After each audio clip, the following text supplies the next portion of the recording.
Shalom, shalom, Israel. Ashar Shabbat Shalom. I hope everybody starting off their Sabbath correctly. I'm gonna say a brother gonna be hopping on here soon with me, but in the meantime, we can go ahead and get things started. I say I'll shout out to the people that's in the room right now, that's on the class.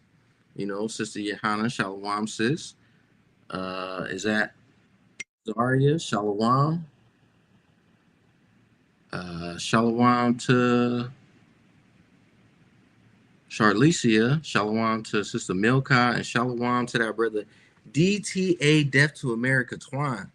Hey, man, you on the class. You already know. Mash that like button.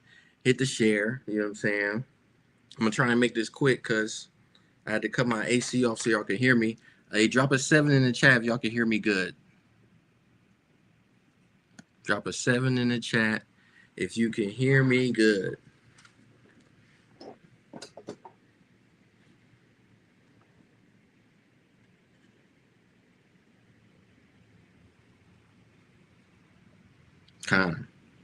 Kind. All right, man. So, going into the Friday curriculum, as y'all know from the past class that y'all had with me, I was going into some things reading Robert Kiyosaki's Rich Dad Poor Dad. Reason being why I'm choosing to go into this information because I know we speak a lot on breaking generational curses, and I know if you agree, drop a 12 in the chat. If it's freezing on your end, sis, try and like close it out and refresh and come back in. I know sometimes my internet be acting a little funny. I gotta get that fixed. Something's going on with it. It might be because of the heat. I have no idea. But yeah, we talk a lot about breaking generational curses and things. One of those generational curses that we focused on breaking is coming out of the world and what we're in, and coming back to our culture and our heritage, right? Another part of the generational curse that we are, a lot of us have been trying to do or going into in our lives is changing the financial status that we're in. Because the financial status that we're in these days, we're either in a, and let me not speak too loosely with this, because there might be somebody on here who is well off. There might be somebody on here who's read Rich Dad Poor Dad. You know what I'm saying? So they're familiar with the knowledge. But I know a lot of us are dealing with that middle class kind of living, or the more moderate to low end or poor style of living. And not saying poor like you on the streets begging, but it's the concept where we say we live paycheck to paycheck, right? If you feel like you're in that category, you know what I'm saying, go ahead and drop a 7 in the chat. And I'm with you there. I ain't even going front. I'm with you there. You know what I'm saying? Because it's not easy out here. But the title of the class is WTFL, which I know y'all probably was wondering a little bit, because brother also added, you know what I'm saying, keep it simple, stupid.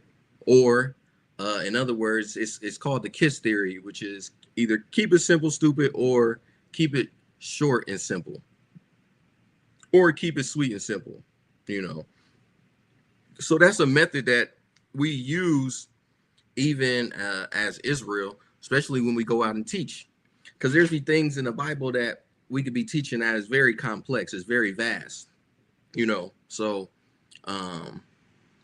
with that, when going into certain things and breakdowns, because somebody who is unlearned, who doesn't know, we try to make it as simple as possible for them so they'll be able to understand. So going into this, the WTFL stands for what is financial literacy, right? Now, I know there's only a few of us here in the chat, but does anybody that is here and participating know what financial literacy is? And if you don't know, just drop a 1 in the chat. If you do know, you know what I'm saying, go ahead and Go ahead and break it down for me real quick.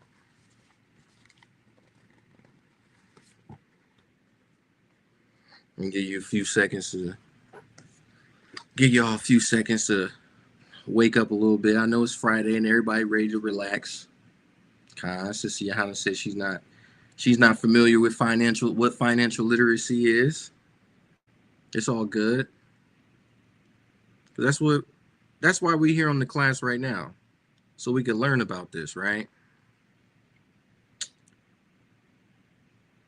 That's exactly why we are on the class right now. Okay. So give me a quick second. I'm just going through my notes real quick.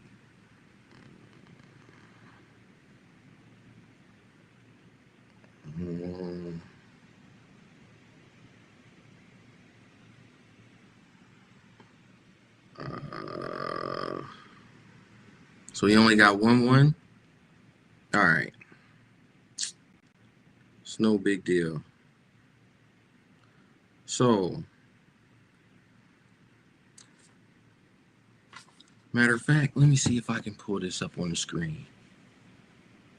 Because we're going to make this interesting. All right. Here we go. All right. Can y'all see my screen? If you can see my screen, drop a 7 real quick.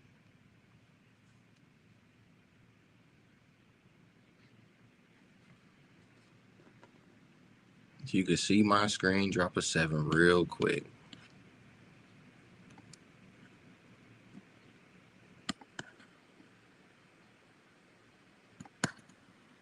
Okay. And I'm moving this, but I don't know if y'all can see it. Salakia. Bear with me for a second, Israel. Okay, maybe that is not sharing. Hold on.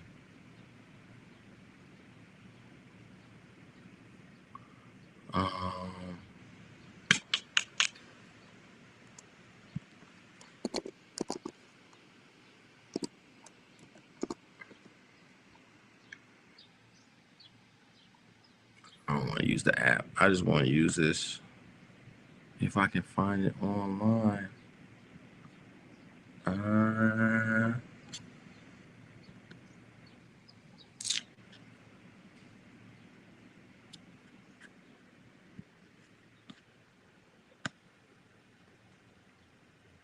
I'm sharing my screen, but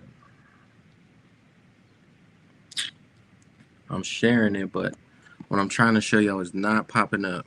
All right. It's cool. So real quick, what is financial literacy, right?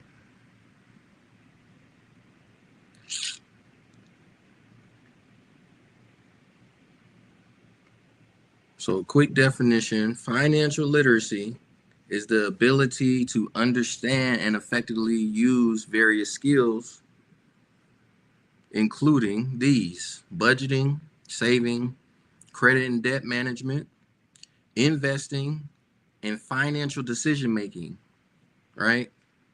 These things are essential to understanding financial literacy, right? So that way we are able to know how to, instead of work for money like how we have been, make the money work for us. Because that's something that we have no clue about. Like, and it's like if you were to start reading this book that I'm looking into, this Rich Dad Poor Dad by Robert Kiyosaki, he gives the understanding and the knowledge on how to be able to operate in that field to where you'll start making money work for you instead of you having to work for the money. Because in the world that we live in, you know, going through school, we learn the things that he's talking about as far as like you go to school, get good grades, you know what I'm saying? You go to college, you get a degree in what you get your degree in, and then you work for the rest of your life. But we really don't understand financial literacy. And even when you do that, and let's say you get a good job, you still run into certain financial struggles because you're not familiar with financial literacy or how to be able to utilize it. But real quick, because I don't want anybody to get confused, I'm going to some scriptures real quick, because I don't want to make this where it's like I'm teaching something as far as like a prosperity doctrine, kind of like preacher kind of thing or something. This is just vital information I want to share with you guys. But I don't want anyone to get loose to the thought of teaching how to get rich, right? Because in the reading, I am finding information where he's explaining things on how to obtain wealth and riches, but the rich that he's referring to in definition isn't the actual physicality of rich, even though that is the physical thing that happens when you obtain these skill sets, right? You obtain an abundance of money. You obtain financial freedom. You obtain the freedom of mind, to where you don't have to worry about some things that we worry about these days, like if we're going to be able to pay our rent on time, if we're going to be able to keep our lights on, if we're going to have gas for the winter time, if we're going to make sure the water bill is paid on time. You know what I'm saying? Making sure your phone bill paid, making sure you got gas in your car so you can get to and from work, so you can get a paycheck to handle all of these things. You know what I'm saying? So real quick, just want to go into some scriptures real fast. I'm waiting on the brother to hop on. So real quick, going to the book of Proverbs, chapter 11 and verse 4. And it reads, riches profit not in the day of wrath, but righteousness delivereth from evil, right? So riches aren't going to, like, in the day of wrath come, riches aren't going to be able to get you out of that situation. Now, don't get me wrong, right?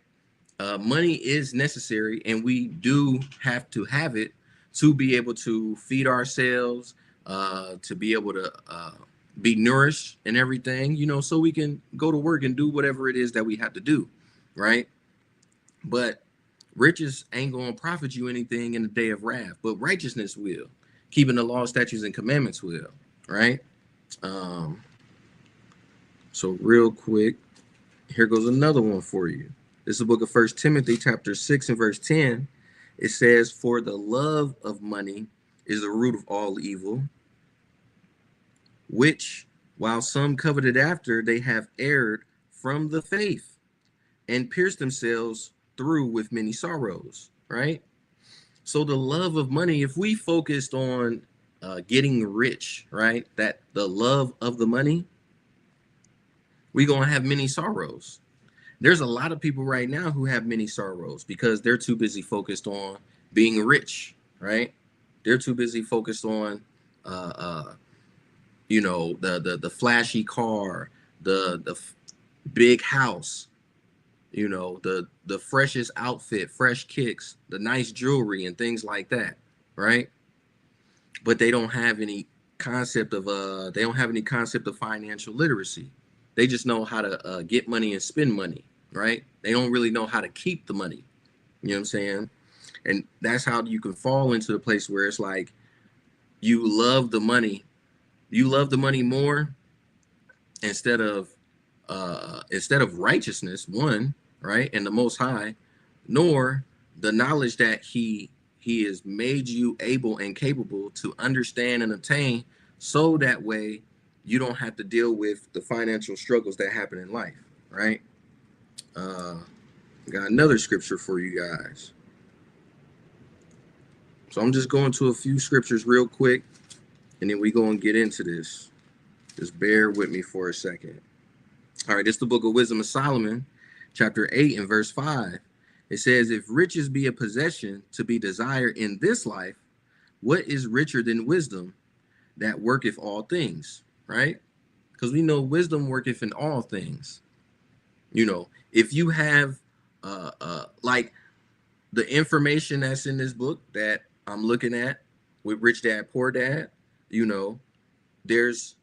has some wisdom in the skill set of financial literacy, right? This is a way where wisdom worketh in all things, right? Because with the knowledge that he has on how to be able to operate and know how to work money to where it's like it works for you instead of us slack it, instead of us working so hard having to get it, that helps benefit us in a way, right? We can have more time with family. We can have more time with the word, with the Most High, right? To study, to be able to read, you know, instead of having to put in 8, 10-hour, 12-hour shifts, and you so doggone tired that all you want to do is go home and go to sleep, to turn around and wake back up and do it all over again, right? And if that's you, if you in that type of situation, go ahead and drop a 7 in the chat. Because right now, I'll tell you, I work 10-hour days, some 12-hour days. I don't want to have to work those long shifts, but I have to right now, you know. And I pray the Most High, he gets me out of that situation where that can change, where I can have more time for the Most High and his word than having to put in for this work and still be able to have a roof and everything over my head. But in the meantime, you know, I am very I'm very gracious and kind. I'm very gracious, and I'm happy that, you know, he gives me the strength to be able to wake up to do it all over again every day. Right? Hold on. So I got another one for you. So this is the book of Ecclesiastes chapter 7 and verse 12. It says, "For wisdom is a defense, and money is a defense. But the excellency of knowledge is that wisdom giveth life to them that have it." Right? So we can see that in scripture is telling us wisdom is a defense as well as money is a defense. It says, "I'm retired, but I've been there." Kind. Hey, and we about to talk about that. We about to talk about that information here in this book. But yeah, money is a defense. Why? Because you have to have money to be able to have a roof over your head and a car, all these things that I already said, you know, to be able to pay bills and everything like that. Money works as defense. And we have to have it in the world that we in until things change, until Yahushua come back, right? And one more scripture I got real quick.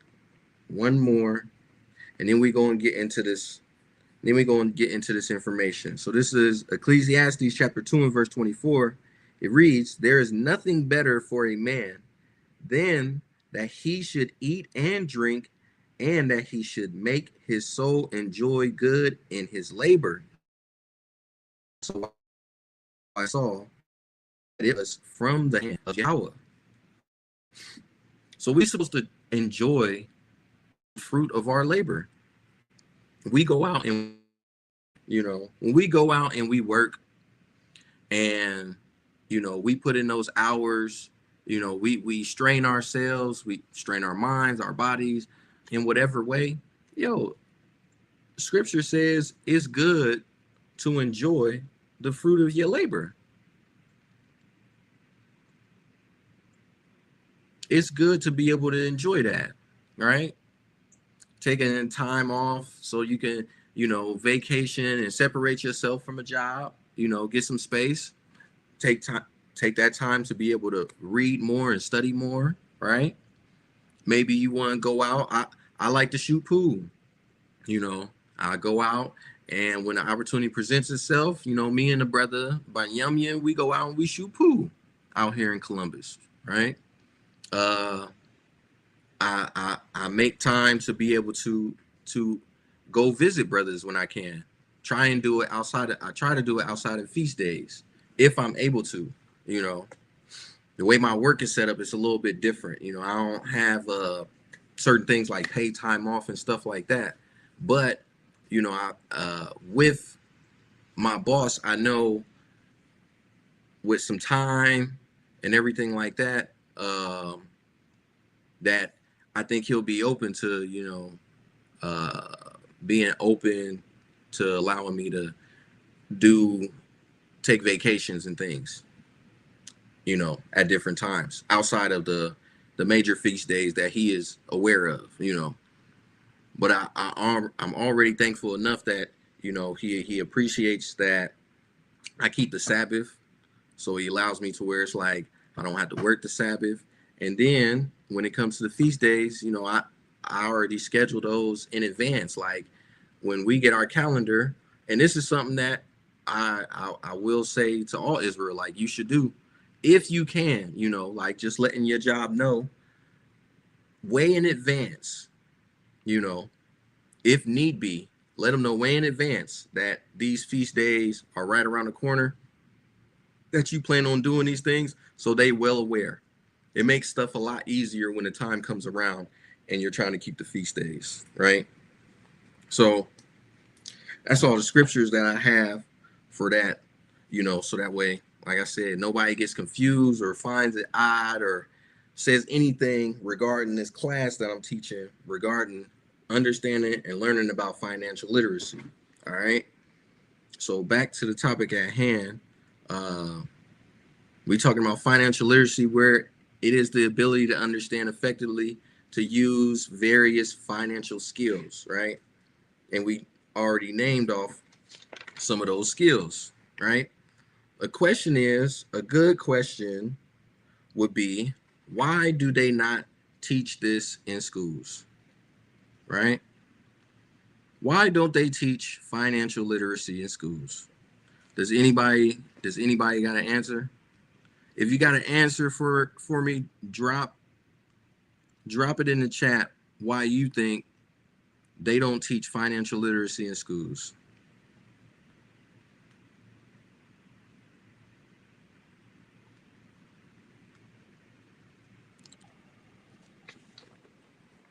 Why do you think they don't teach financial literacy in schools?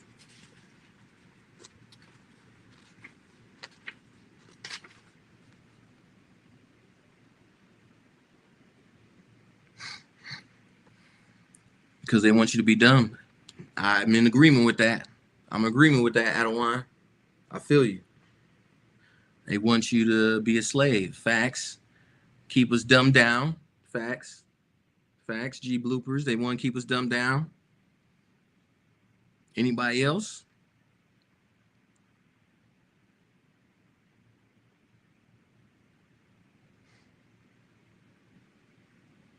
Slave to debt. Facts. Facts. Oh, we and all these points they making is absolutely true, because I don't know if anybody heard the saying or heard something like this where they talk about how uh poor people run the society in some type of sensible way. And we ain't talking about poor people on the street begging. We talking about people who are less fortunate, who don't know about financial literacy, right?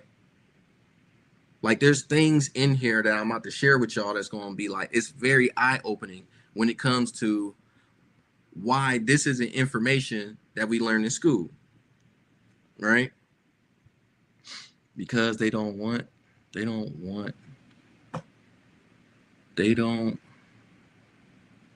you to to keep us down. They don't want us to. Kind people are middle class people who buy Jordans instead of buying the Jordan stocks. Facts. Like, yo, growing up, I had friends. They was getting all the new Jordans, the 6s, the 8s, the 9s, the 11s, the 12s, the 13s, the 15s, all the way up until damn 23. You know what I'm saying? And it's like people was I remember there was the epidemic where it was like the hoods, you know what I'm saying? The hoods ran up in City Center Mall. There was a mall that we had out here in Columbus called City Center Mall that was downtown. That mall is completely shut down now. Because gang-related kids, you know what I'm saying? Gang-related Negroes, right? They ran up in them stores with people who was buying the shoes and was robbing them. Pure daylight, skipping school to do it. And what do they have to show for today? Nobody thought about investing in Jordan. Just like nobody thought about investing in stuff like Windows or Wi-Fi internet. You know, when COVID hit, what did people do? People ran out and bought a bunch of toilet paper. Do you know what happened to the stock market when everybody went and bought toilet paper? The price went through the roof. But did we invest in it at all?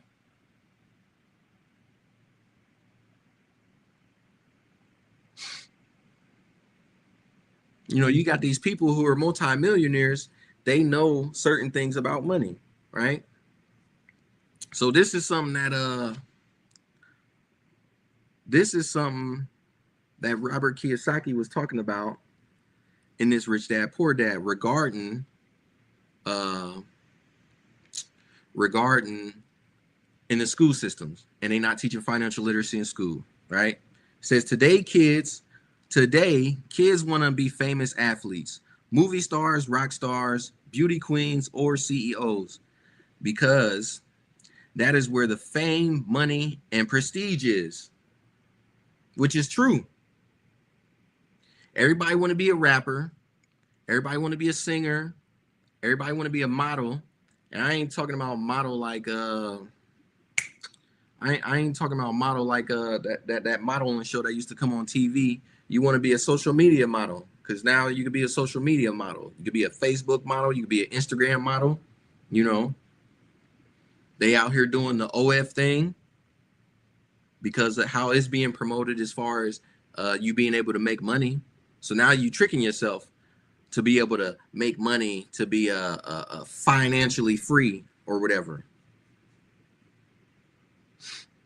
And this is the stuff that this man's talking about in this book that he wrote many years before this, right? It says that is the reason it is so hard to motivate kids in school today. They know that professional success is no longer solely linked to academic success as it once was. Because at one point in time, it was highly important to go through school and to go get you a degree. So that way you can get you a good job. So you can have you a nice house, so you can have you a nice car, and a family that you take care of. Now, that has changed. It is very much different nowadays. It goes on to say, because, and I'm gonna let the brother hop on real quick. Shalom, Medawan, Yahweh Bashem, Yahweh Shabbarakatah.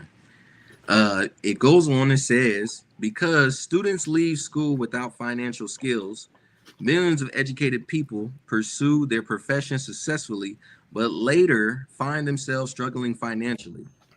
They work harder, but don't get ahead. What is missing from their education is not how to make money, but how to manage money.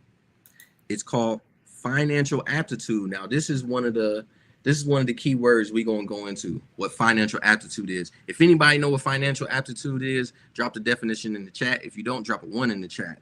Right? It says what you do with the money once you make it, how to keep people from taking it from you, how to keep it longer, and how to make that money work for you, work hard for you. Most people don't understand why they struggle financially because they don't understand cash flow. A person can be highly educated, professionally successful, and financially illiterate.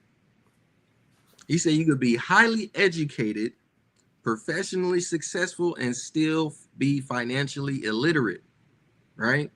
Says these people often work harder than they need to because they learned how to work hard, but not how to have their money work for them. And that's one of the key things they teach us in school, how to be able to work hard. What do? They give you homework. You got classwork, you got homework. When you get done with the classwork for the day, you got homework to do when you go home. So when you come back to class the next day, you got some work to turn in. They are literally conditioning us and building us to be functional robots, to do a specific task a certain type of way. Right. This is exactly the information that he's talking about in this book, that him and this kid Mike, who he grew up with, they didn't listen to certain things that the teachers were saying in school, because they were hearing what the kid Mike's rich dad was teaching them, and it didn't line up with the information that they were teaching in school. It was actually setting them up for it's actually sets you up for failure. Be like ants, slaves, right? It actually sets you up for failure instead of setting you up for success, right? Look at this. And if I could get this over to you, King, let me see. Salakia, bear with me real quick, Israel. I'm gonna try and send this brother this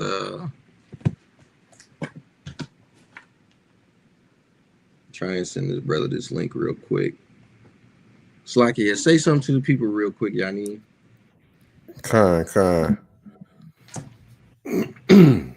Salakia, yeah, but as Adawan was saying, they basically got the system set up for us to stay slaves, and they tax us 20, 30 times every time we make money. You know what I'm saying? We pay taxes, come out of our check, taxes come off the things we purchase, taxes come out of the where they take our taxes at the beginning of the year that we file for it.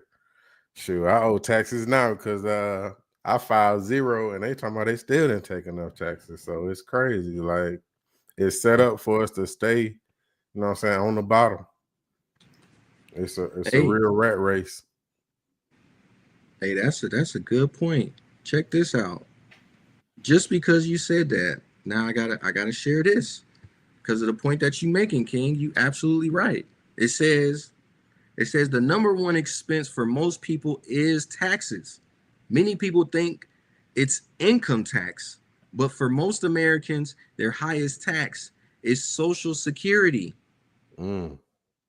As an employee, it appears as if the Social Security tax combined with the Medicare tax rate is roughly 7.5%, but it's really 15% since the employer must match the Social Security amount. Wow. Right? Look at that. You see that? Right. See what response said? You got to tell your HR to take the max out, at least 10% of your gross. Wow. You know what I'm saying? And some of this, it's like you ain't with the taxes they taking from you, you ain't getting all of it back. Nope. They already let that be known. Like, nah, you ain't getting all that back. And it's crazy. But not having knowledge on financial literacy, that's where we be trapped in that position. Like, without financial literacy, these are the things that are going on, why we're having issues with financial struggles and things like that. It sounds like what I'm saying right now is simple, or it's like whatever. You might have heard it before. Shoot, you might have read Rich Dad Poor Dad. But at the same time, if you read Rich Dad Poor Dad, are we applying any of these concepts that they're talking about? Did anybody drop what financial aptitude was in the chat? I think G Bloopers, he put a 1 because he like, I don't know what financial aptitude is.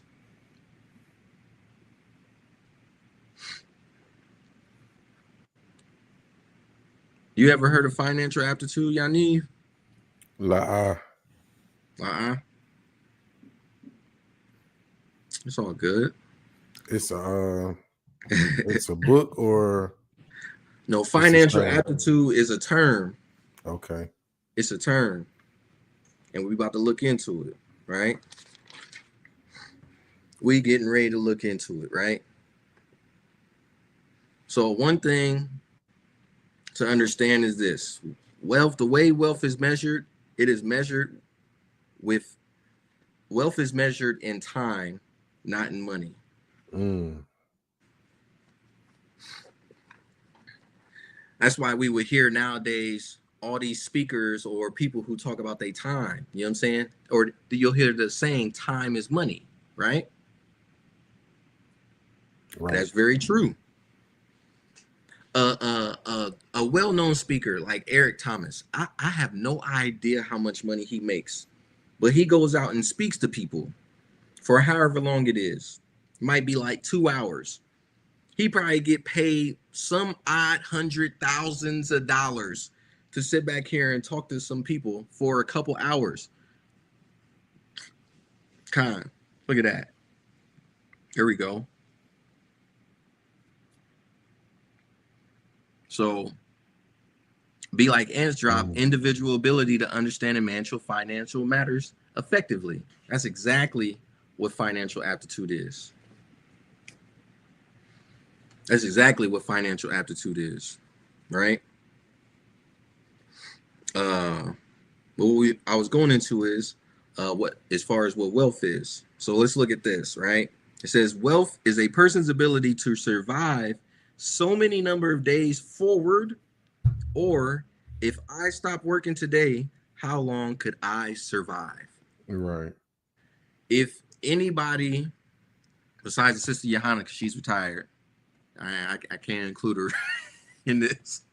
But can anybody stop what they doing right now? If you stop what you're doing right now, as far as your work and everything, how long would you be able to survive?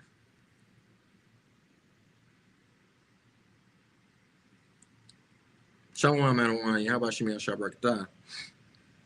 If you dropped your work and everything you did right now, and was like you gonna live off of the money that you got right now, how long would you survive? Drop it in the chat. How long would you survive now, Neve? Maybe 2-3 months. Maybe 2-3 months. Yeah, no lie. Maybe 2-3 months. Yeah. Anybody else? I know the chat sleep, man. Y'all gotta wake up. I'm gonna keep throwing stuff at them though. It's cool because I'm like, at the end of the day, this information it's gonna be here for you, right?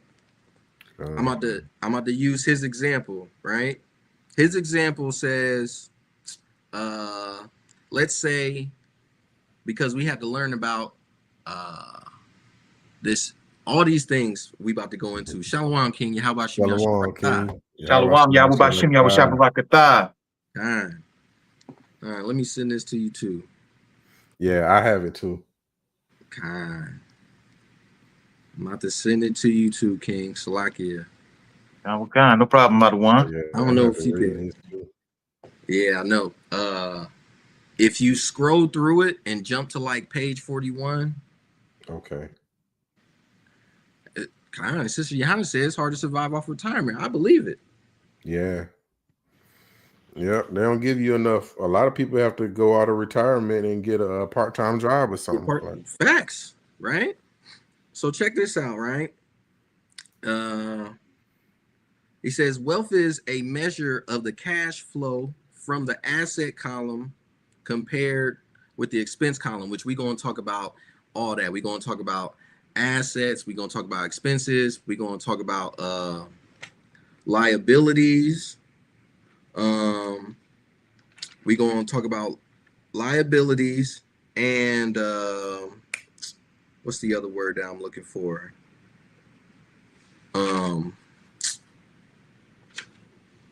Expenses. That's the word. So assets, liabilities, income, and expenses. We're going to talk about all of that, which we already familiar with income because we all get income in here, I believe, right? Everybody works outside of Sister Johanna, but she has an income with her retirement. You know what I'm saying? So this example that he used, he says, let's say I have cash flow from my asset column of $1,000 a month, right? Think about this. Like, think strategically about this and listen to what I'm about to say. He says he has a cash flow from his asset column for about $1,000 a month, and I have monthly expenses of $2,000 a month. What is his wealth?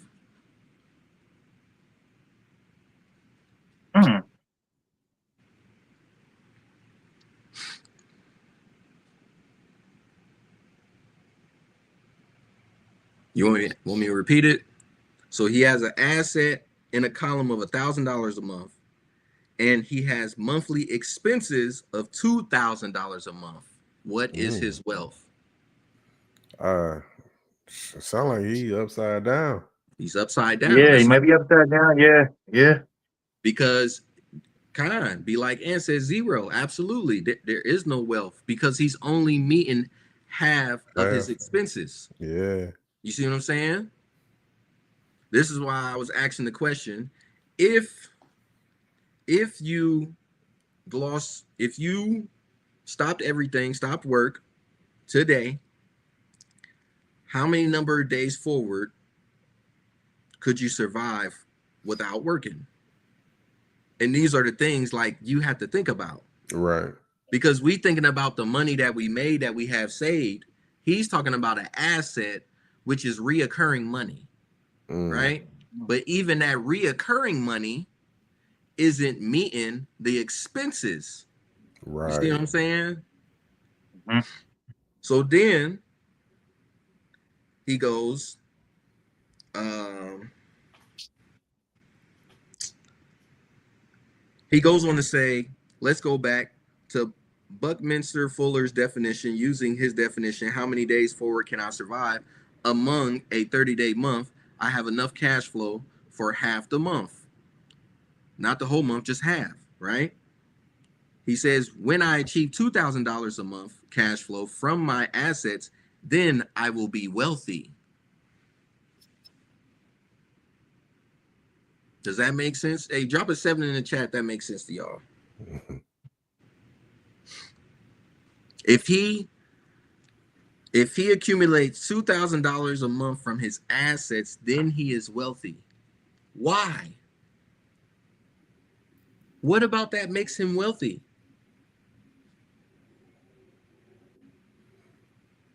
That money's making money on his own. The money making money on his own, and his expenses is being paid. So to an extent, it's like he's wealthy. He's able to do other things to obtain more money, and his assets is covering the expenses side. Does that make sense? Right? He says, so while I'm not yet rich, I am wealthy now. I have income generated from assets each month that fully cover my monthly expenses. If I want to increase my expenses, I first must increase my cash flow to maintain this level of wealth. See what I'm saying? This is the reason why I'm like, I want to go into this and share this with Israel, because I'm like, these are things that we wake up in the morning, we ain't thinking about, because we're programmed on the system we were taught to do. Like, I'm about to go to sleep after this class, and when I wake up, my mind, it's the Sabbath, but I know my mind is triggered to be like, work something, because my boss already told me about work something that's on Sunday. So I'm thinking about Sunday before it even get here. You see what I'm saying? Yeah, and possibly even dream about it. You know what I'm saying? Dream about it. Like, I'm about to be over here. I got my wand, my extraction unit. You know what I'm saying? I'm in somebody's house extracting water, cutting up carpet, taking baseboards off the wall, taking down drying equipment so I could dry out the home. Like my imagination is already there. Yep. Shalom to all business. Shalom. Yeah, man. So these are the things that's like, as far as what wealth is a person's ability to survive so many number of days forward, or if stop working today, how long they could survive. And when you obtain certain things like assets and stuff like that, you know what I'm saying? That's how you're able to gain wealth, right? Because with that, you do what? You achieve financial independence. Financial independence is saying you don't have to go out and go to work at warehouse job A or fast food job B or nursing job C or some side job, side hustle D, because you've created assets to be able to accumulate money, right? We're going to talk about all this different stuff, man. Intellectual property, IP, all these little things, all this stuff that I'm sitting back here reading and writing notes down for. I'm here to share it with y'all because I want y'all to take this information in. I want us all to be able to utilize it as a collective. Because if we utilize it as a unit together, then the Goshen that we want to have, you know what I'm saying? The space we want to have, the place we want to be, we can put ourselves in a different position. I can help the brother Shaquat that's out in California, whose expenses of living out there is ridiculously crazy. Help that brother be at ease in mind to be able to move and operate and be comfortable. You know what I'm saying? Without stressing about how he got to pay rent or about how he going to get these bills paid or how he going to put his kids through this school or whatever, so forth. The same with the brother Kawal, the same with the brother Yanib that's on the class and everybody that's on the class right now. That's why I'm like, go ahead again, smash that like button and hit that share. For sure. You know what I'm saying? And if you got a scripture or you can find some, hey, feel free to bring it out. You know what I'm saying? So a key thing to understand is he says this. Robert Kiyosaki says this in his book. He says the poor people and middle class work for money. The rich make money work for them. That's what we sit back here talking about, right? Then back here talking about how he obtained certain amount of assets to gain wealth to where the money's working for him to be able to pay his expenses. Now he's wealthy, right? Not rich, but wealthy. It's like he's teaching a different concept of wealthy and rich. Because when we think of rich, the first thing that comes to my mind is when I think of wealthy is rich. But it's like he just threw it he threw it a totally different way. Like wealth is this and riches is this over here. He said, I'm wealthy because he's able to pay off his expenses with his assets, but he's not rich. He said, but I'm not rich yet. So there's certain things, it's like we've learned this stuff and there's whatever it is, we've missed it. We weren't taught it. They wasn't trying to teach us it. They didn't want to tell us. Hey, Salakia, real quick, Adawan, just a question. So isn't that like saying that there is definitely a difference of being rich as opposed to having the ability to just pay your bills off? Yes. From the information that he's put in the book, and we know this today. We go into Webster's dictionary, they'll have one word with 20 different definitions connected to it. So when we look up rich, it's going to have like wealthy connected to it in some type of way. But he's breaking it down to where it's like this is wealthy right here. This is the aspect of wealthy, right? But I'm talking about I'm wealthy now and I ain't rich yet, but I'm wealthy. So I'm like, when I seen that, I was like, I never thought of it like that.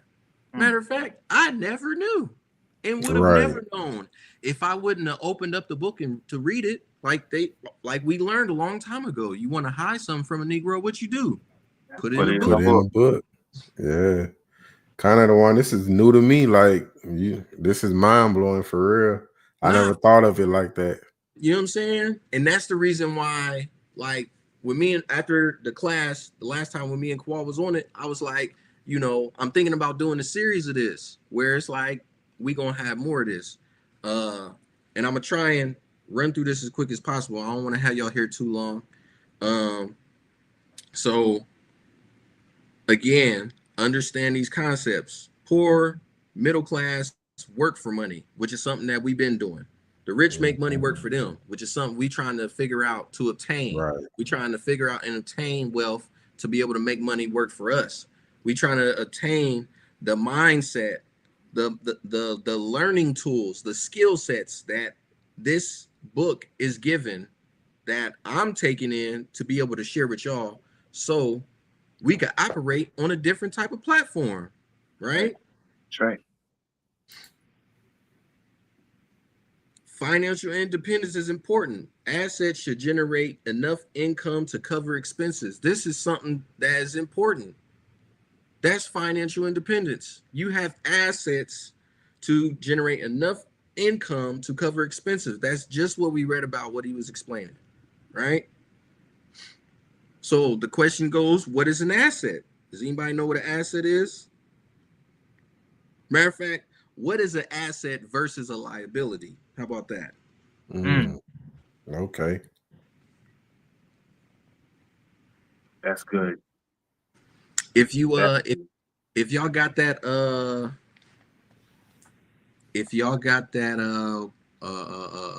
Rich Dad Poor Dad I sent to you, scroll down, go to 60 or page 45 it is. And I hope these highlights is in there for y'all. They are. Yeah, kind of. They are. God. Yeah. It says rule number 1. But it's What page page you 45. said? It's 45? page 45. Okay, yeah, I see it. All right. Read that real quick. Rule number 1. You must know the difference between an asset and a liability and buy assets. We have to know the difference between these two. Why? Because we have learned things like our house is an asset, but at the same time, it could be a liability. Right. Right? And there's things there's stuff that's in here that's going to show that, right?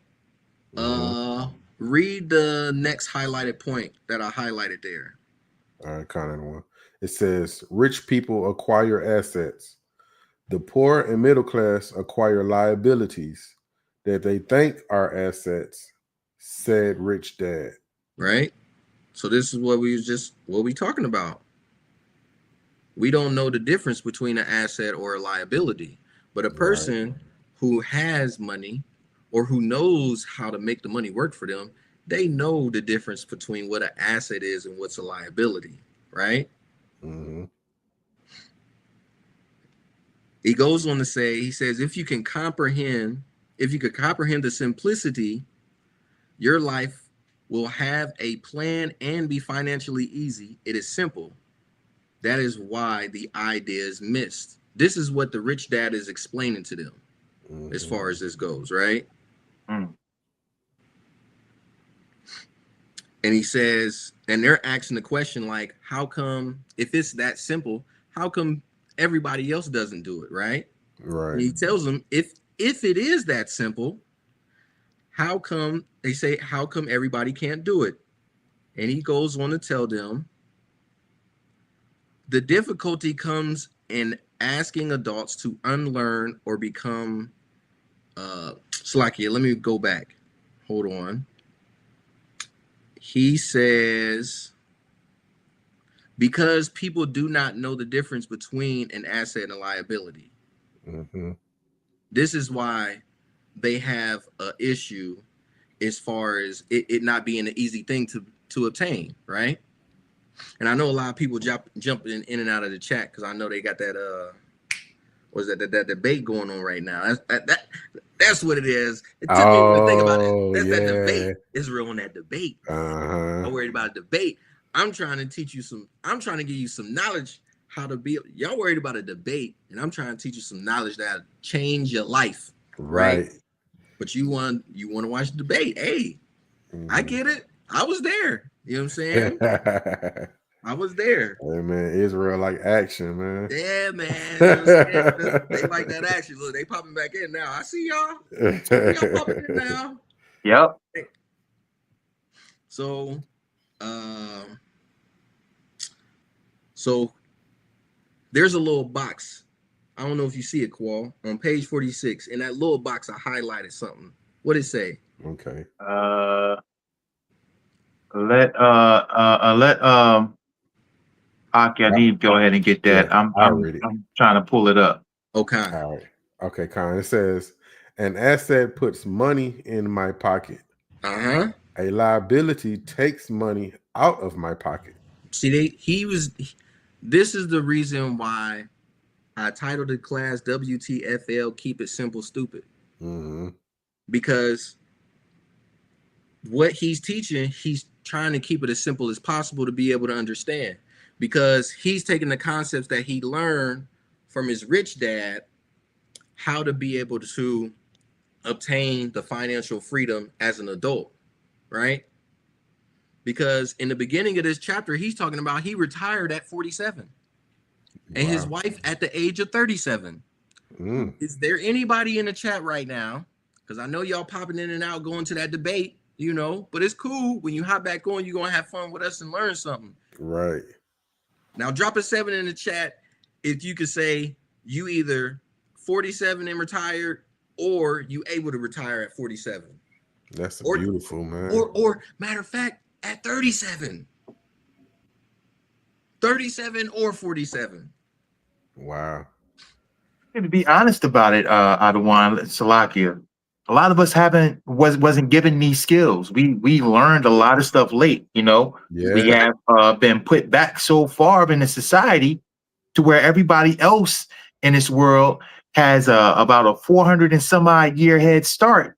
And by the time we get that information, it's almost as though like we don't know what to do with it. We're like learning things all the way back over again because we were taken from what we actually had because of our disobedience. And this is what makes this a great class, because this is kind of bringing us back into the knowledge of how things kind of work in David's kingdom when he was like, you know, actually ruling and things of that sort of nature. It was a dynasty that he set up. Right. King Solomon and how he did things or whatever, and how he beautified the temple and all of this stuff, and how he traded with the other nations and everything to bring their stuff over to us for us to have and making them pay trip. It's stuff like that that we need to learn in regards to how we do business, man. Right. You know, and we got to do that.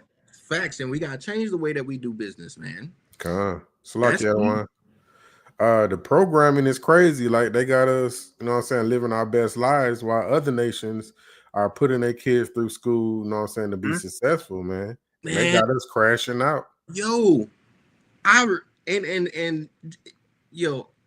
don't know if y'all are live over there in the chat, man. Drop a 7 in the chat if you know anybody you was in school with and it was quote unquote more than likely Esau, Caucasian, somebody. When after high school and they graduated, they didn't immediately go to college. They went somewhere outside the country to go in, explore. And they parents had the money to send them to go do that thing. Slack Adawan. I was in high school, right? And they was doing this thing called a student for what's it called, foreign exchange. And like they would send students overseas to go to school, and some of them would come over to our school and, you know what I'm saying, live with a family that they don't know, you know what I'm saying, and all that and get the experience, and that's, you know what I'm saying, get them out their comfort zone, man. Yeah, we don't do stuff like that. We don't do stuff like that, man. Like, and I ain't even saying that all of us Israel, so-called Black, African American, and Hispanic, Native American, other descent, West Indians, you know what I'm saying? I ain't saying that there hasn't been nobody that's done it, but as far as like the Right. majority that does it, Yeah, kind of it ain't us. Facts. Like we had the conversations and talking about how we want to put our kids through homeschool, right? Mm-hmm. But how much is homeschooling? And then who's going to do it? Right.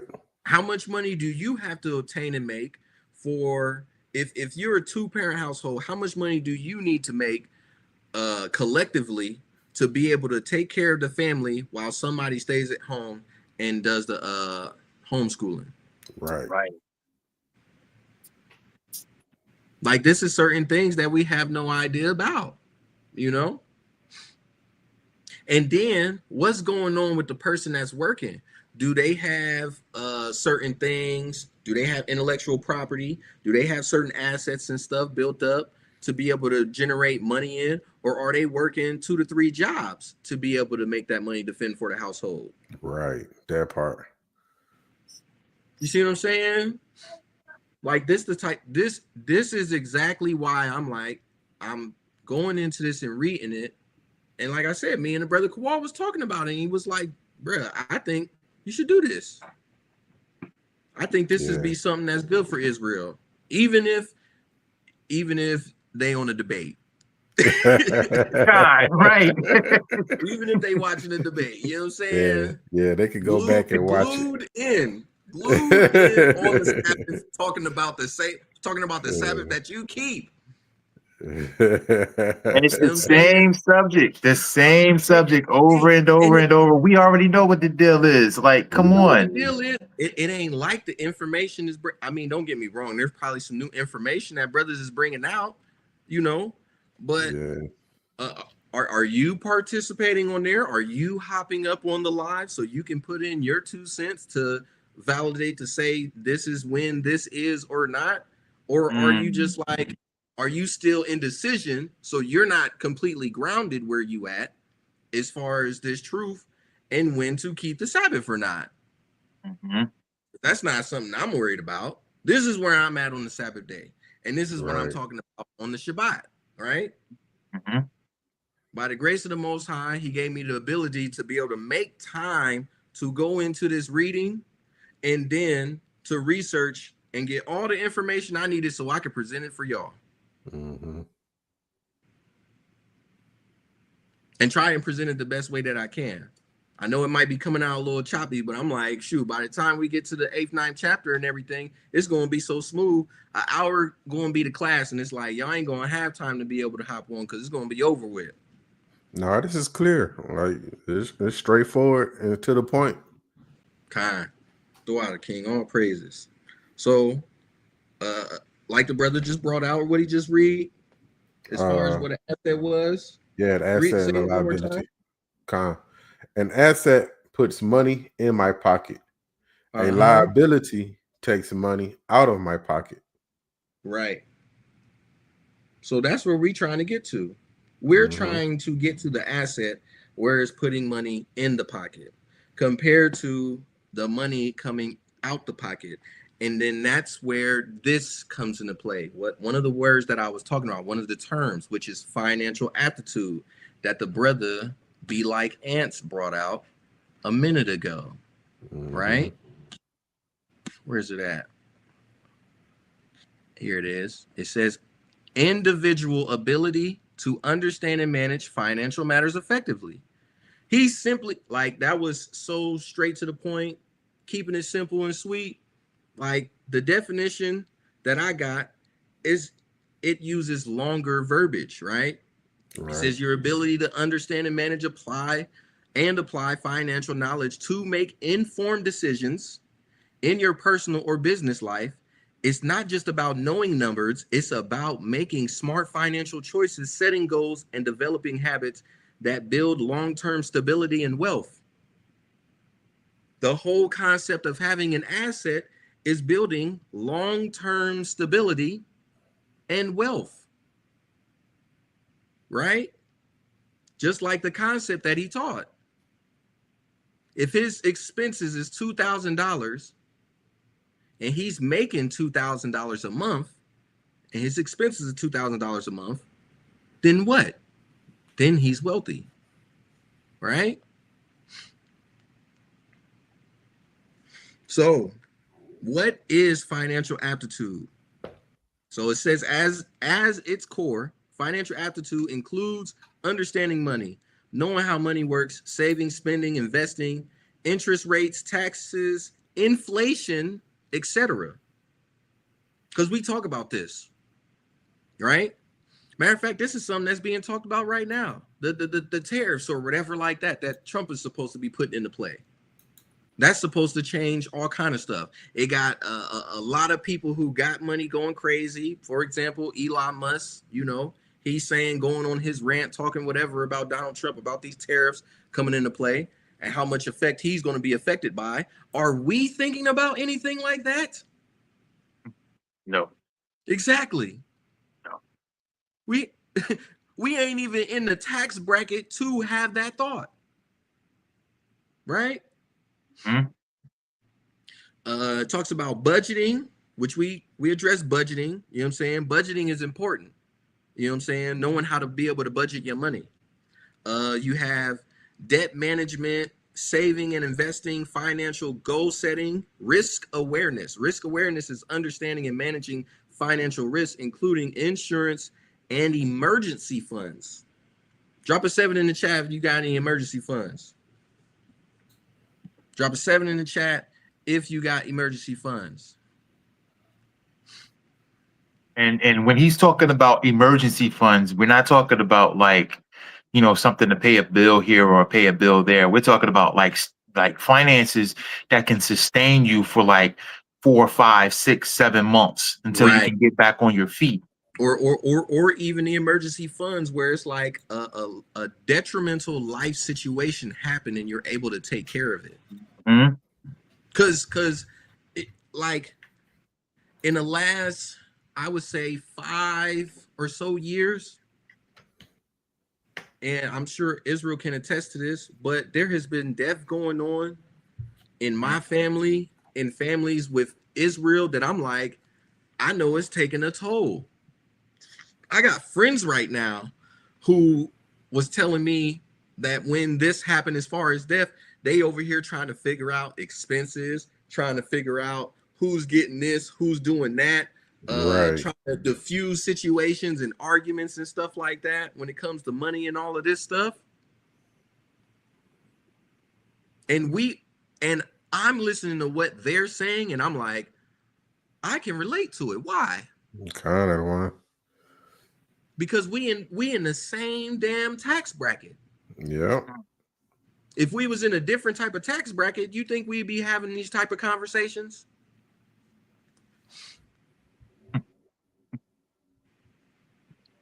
You see what I'm saying? Right. So this information that I'm sharing with y'all, and I wanted to pull ChatGPT up so I could show y'all, because when I seen these terms and things like that, I'm like, I gotta research this. You know what I'm saying? Like, I gotta understand. Like, not only did I ask the definitional term of the word, I asked it questions as far as like how to be able to incorporate it in life. And that's why I'm like, instead of y'all watching the debate, go ahead and take a break and listen to this information on how you can incorporate financial aptitude into your life, right? Right. One step is build financial awareness, right?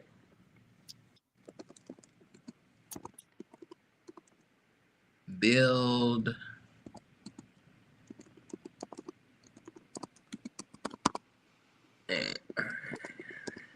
I might have spelled that wrong, right? Step 1, build financial awareness, right? So you want to start tracking your income and expenses weekly or monthly. Understand your net worth, assets, which I know it's like that might not be something that we have right now, but we're going to get there, right? What you own minus liabilities, what you owe. Use tools like Mint, YNAB, or a simple Excel sheet. So these are like sheets to be able to like break this down, right? I also got something else I'm gonna give y'all. If you're a part of the AHOS congregation chat, and you would like the break even breakdown, right? The break even is a breakdown, a monthly breakdown. I'm gonna give y'all this gem that I learned like 10 years ago from doing door to door. It's a breakdown sheet, right?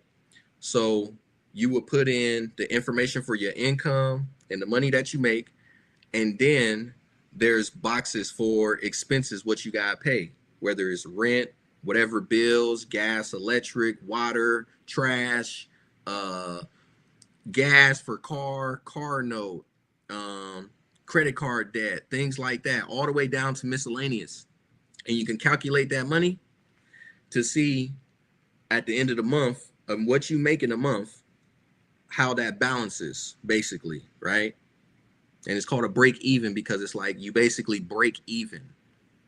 Like what I learned with doing door to door was this: like we seen how much money we was making weekly from doing door to door sales, or for a month for doing door to door sales, and then we calculated what our expenses and stuff was to see how much money we were making, to then figure out how we could make more money, which meant we had to make more sales, right? This is like, that helped me so much to where I am right now. It helped me a lot, but it didn't give me this information right here. If I would have got this years ago, we'd be having a totally different conversation right now. I'd be teaching y'all, this would be financial literacy school for real. And I would have graphs and everything, and to be able to show projections as far as like what worked for me, what didn't work, and what can help. But I'm learning this, and as I'm learning this, I'm teaching y'all so we can learn and teach with each other and grow together, right? If y'all want to grow together, you know what I'm saying, drop a 7 in the chat if y'all want to grow together. Come on, man. I gotta do this to get people active because, you know, right. I know you want that debate, Israel. Facts. You already know it. Right? Step 2 is learn basic financial concepts, right? Learn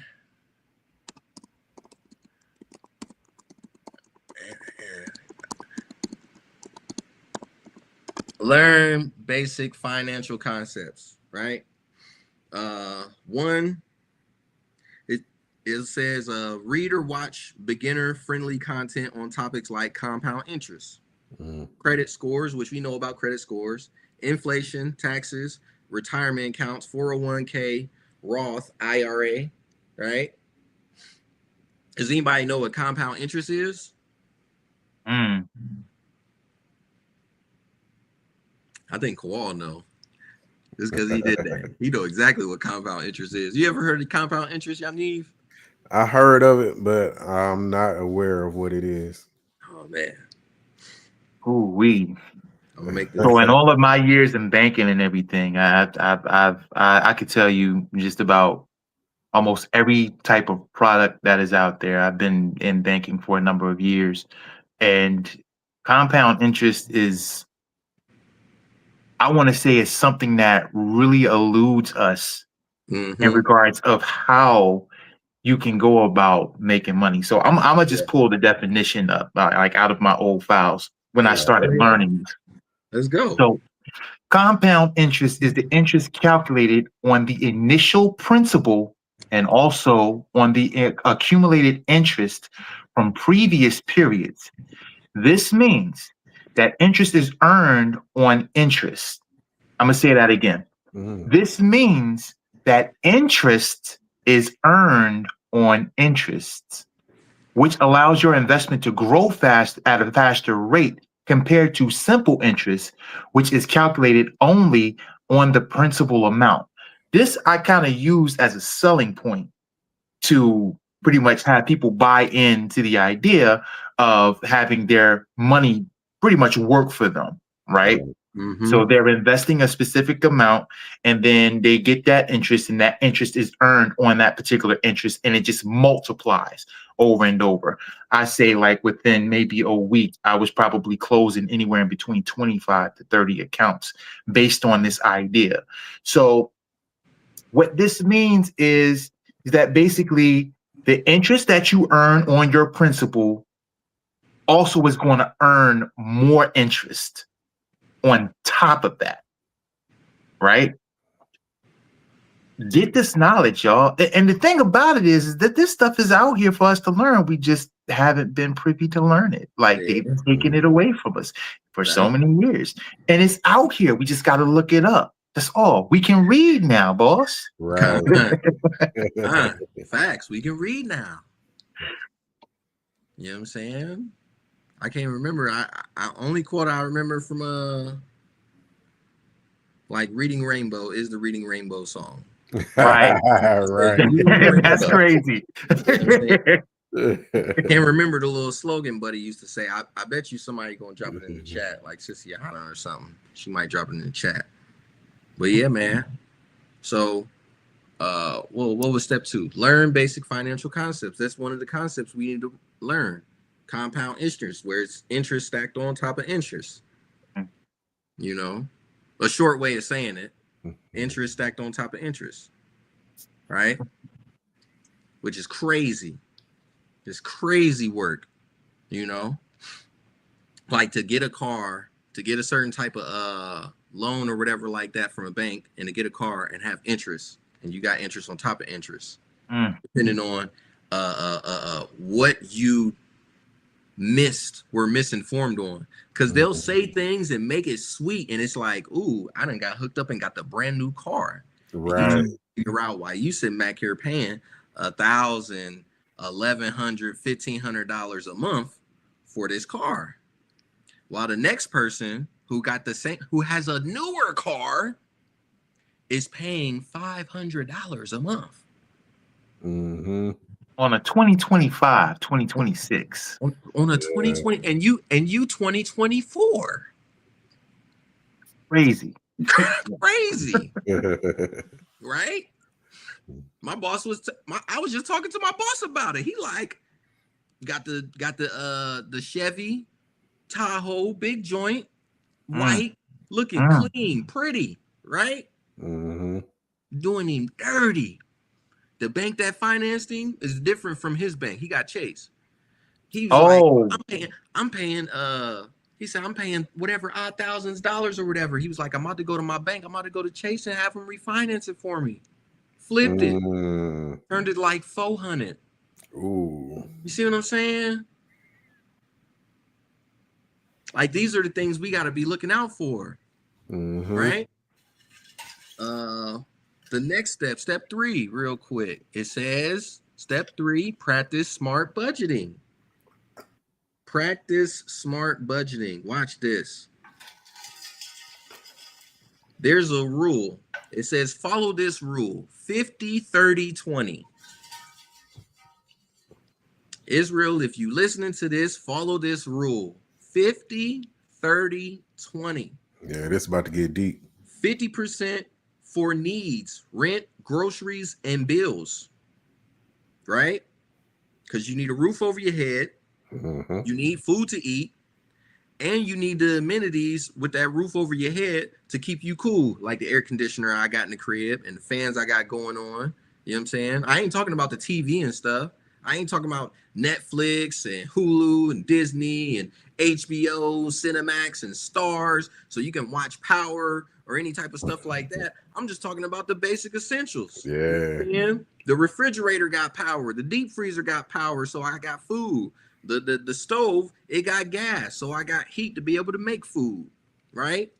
I got faucets, I got sinks, so I could get some water and things like that, right? 50, 30, 20. 50% goes to rent, groceries, and bills, right? 30% is for wants, entertainment, and clothing. So out of those expenses, it's saying only utilize 30% for entertainment and clothing. You seen them ads that's showing up on the internet right now where it be like a person will walk up to somebody with the mic doing a little whatever outside podcast thing, and they be like, what all subscriptions do you pay for or something like that? Yeah. All 2 or 3, and then they look it up and they like, you paying for 30 different subscriptions. You don't even know it. Don't even know that you're paying for 30 subscriptions. And you know how Jake do. Jake gotta have it all. You You gotta gotta have be it able to all. look at everything. Like You got to look at every. You got to have the Cinemax. You gotta have the H. You gotta have the Hulu. You gotta have it. yo, But what if you were just to dial that back a bit? You think Right. about how much money you're actually saving per year. right? Crazy. It adds up too. They get you for the $10 a month and all that, but you look back. Yep. Right. So 30% for once, 20% for savings and debt repayment. 20% for savings and debt repayment. Debt repayment. Credit cards. Savings. Do you have money saved, Israel? Right. Or are you too busy saving yourself to watch the debate? We're not letting that go. I'm not letting it go at all. Man, look, man, I scrolled to my YouTube so I can share the class. And what I see, I ain't even click on the video. It says 600 viewers. 600. Oh my God. They all you locked in. Yeah, they locked in. They're locked into the debate. Man. You can't get away. And we ain't letting you get away. Because right now, you ain't got 20% going to your savings or debt repayment. Right? The new You're not J's thinking dropping about every 30% month. being for entertainment and clothing. 50% is automatically going to rent, groceries, and bills just because you live in paycheck to paycheck. Matter of fact, it might be more than 50 cents for you. Yeah. Depending on the type of crib that you got. And we ain't even gotten into that information. This might be a part 2 for real. This might be a part 2. Right? Step 4. Because I got about 4 or 5 more steps left. 6 more steps left. Step 4, eliminate bad debt. Eliminate bad debt. We're going to make this quick, right? Focus on high interest debt first, like credit cards. If you got credit cards, focus on that, right? Whatever that debt is that you have that's high, focus on that. Get rid of that, right? Use either the debt snowball method, smallest to largest debt, or debt avalanche, highest interest rate first. Like, bro, I never heard of debt snowball method or debt avalanche. Right. Like, I know the 9 people that's on here. I'm like, I know y'all don't know. Y'all don't know what's up. Nope, we max them out, and that's about it. Yeah, man. No, Israel know how to max out a credit card. For sure. Man. Yo. Man. Come on, man. We got to eliminate the debt, right? Step 5. And I'm typing it in as I say it, but it's build emergency and opportunity funds. Just what Kawan was saying, right? Build emergency and opportunity funds. That's important, right? Start with example they given. Start with $500 to $1,000 saved for emergencies. You might not be able to do $500 to $1,000 to start. You might not be able to, and I'm not going to sit back here and tell nobody this is what you got to do. But what you can do, if you got a job or you got some type of income, start with something small. Start with $5. You can start with $5 a week. Yeah. How many weeks are in a year, Kawal? How many weeks are in a year? 52 weeks are in a year. 52 weeks in a year. You do 52 weeks times $5 a day. That's $260 a year. That's nothing crazy, right? Right. The interesting part is when you start playing with these numbers and changing them, this is what happens. You do 52 weeks times $10 a week, $120. All right. Let's say I do $100. 52 times 100. What'd that do? Now you add $5,200 a year. Depending on your paycheck and what you can do with your money, if you can take $100 a week for 52 weeks for a year, you're going to have $5,000 to be able to utilize at your expense for emergencies. If you want to do something like vacation or something like that, doing these type of methods and things, it will set you up so right. Like right now, I have this template, right? It's is it 4 week, 50, 70, 100, 125, 150. It's a 5 week template, right? And it tells me to put this money in my savings. $50 1 week, 75 another, 100, 125, 150. And if you do that for a whole year, you're gonna have like $5,000 to be able to do whatever with, vacation or whatever. Mm-hmm. That's not including any money that I put to the side and save. That's just outside money or whatever. Like that money helped me with my vehicle expenses and things like that when I needed it. Like I didn't have to touch money that I had saved because I had another savings to be able to take care of these miraculous emergencies that come out of nowhere. This is a method that I was already using before I started reading this book. And now getting this information, now we have build emergency and opportunity funds. Right? Another one. The next one, right? Step 6. Step 6, we're going to start investing early.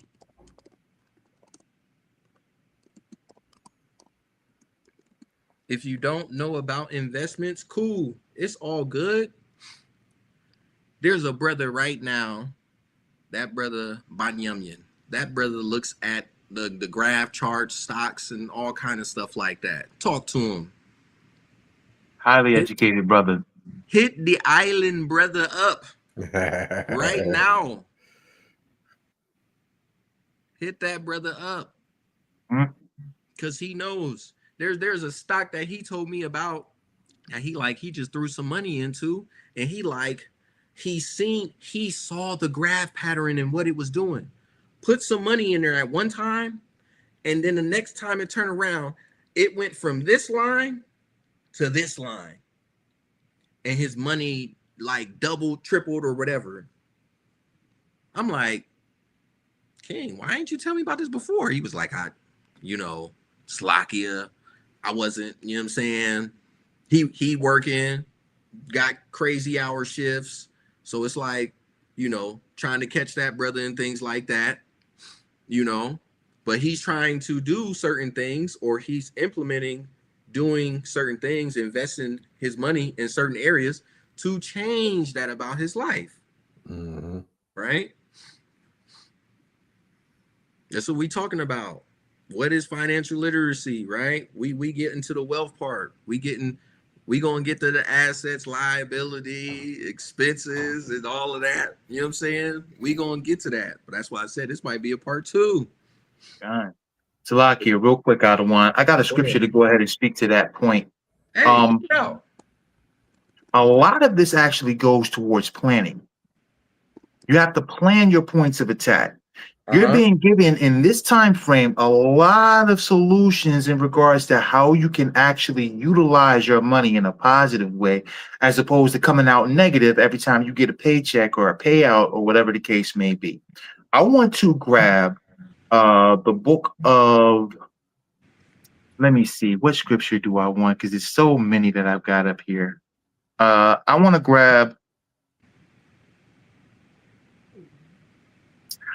grab Proverbs chapter 21 and verse 5.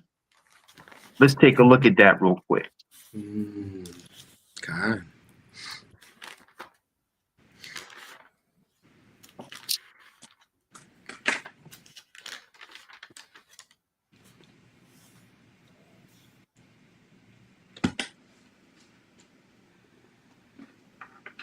God. And that reads, the thoughts of the diligent. I got it. Okay, go ahead. This is the book of Proverbs, chapter 21, verse 5. It says, the thoughts of the diligent tend only to plenteousness, but of everyone that is hasty, only to want. Think about that for a moment. We were just speaking about certain things in regards to saving, paying off your debt, so on and so forth. But how many times has it been whenever you've gotten a piece of money here and there, you're thinking about buying a new J's or looking for that new Coach bag, trying to buy that new dress, or trying to get some sort of things to make your car look nice and shiny with the new rims, putting a new system in, all the things or whatever. And you know how society does, right? They're going to make sure that you make haste to spend that dollar. As soon as you get it, it's burning a hole in your pocket. But if you're diligent in planning, here's another way that it's being said. This is in the Berean. It says, the plans of the diligent bring plenty, as surely as haste leads to poverty. So if you're quick to spend that dollar and it's gone, you can't get that money back. Can't get it back. It's gone. It's gone.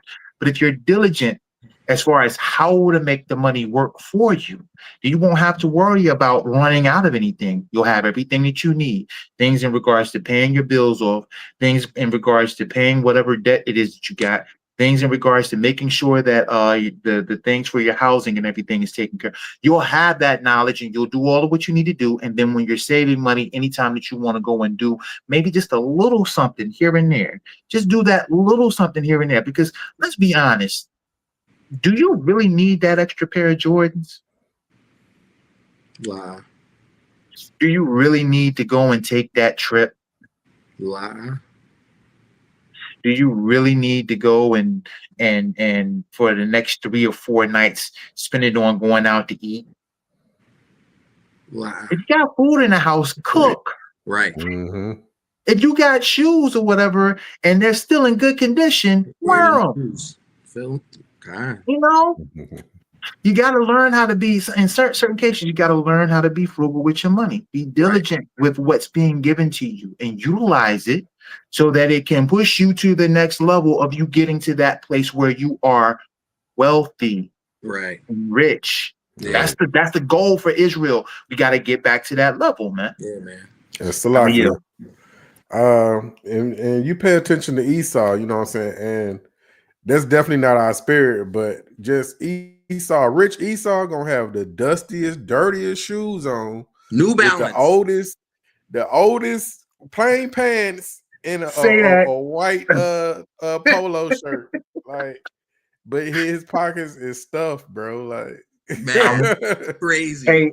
Hey, Yanib, I'm working with like 3 of them right now to this day. And they are, man, the khakis, like they're not ironed. They look like they're ashy. But I know for certain that they are really working with a lot of money in their pockets. Hey, Salakia, hey, my pops taught me this a long time ago. He was like, an Edomite will eat peanut butter and crackers all the day. They will. Yes, they will. For a year or for a long time and stack their money up. Peanut butter and crackers every day. Like Israel can't think about that. You know what I'm saying? Don't get me wrong. I understand you want the lamb. Right. Huh? You You want want that your steak? you want your gyro. You want God. the lamb chops, Yeah. right? Woo! You know what I'm saying? Mhm. I know you want, because it's over for you want the beef ribs. Mm. Like Kowal said, steak well done. Hey, Right. come You come want on, Adawan. I'm getting hungry now. asparagus and the mashed potatoes, the butter in it. Yeah. You know what I'm saying? Hmm.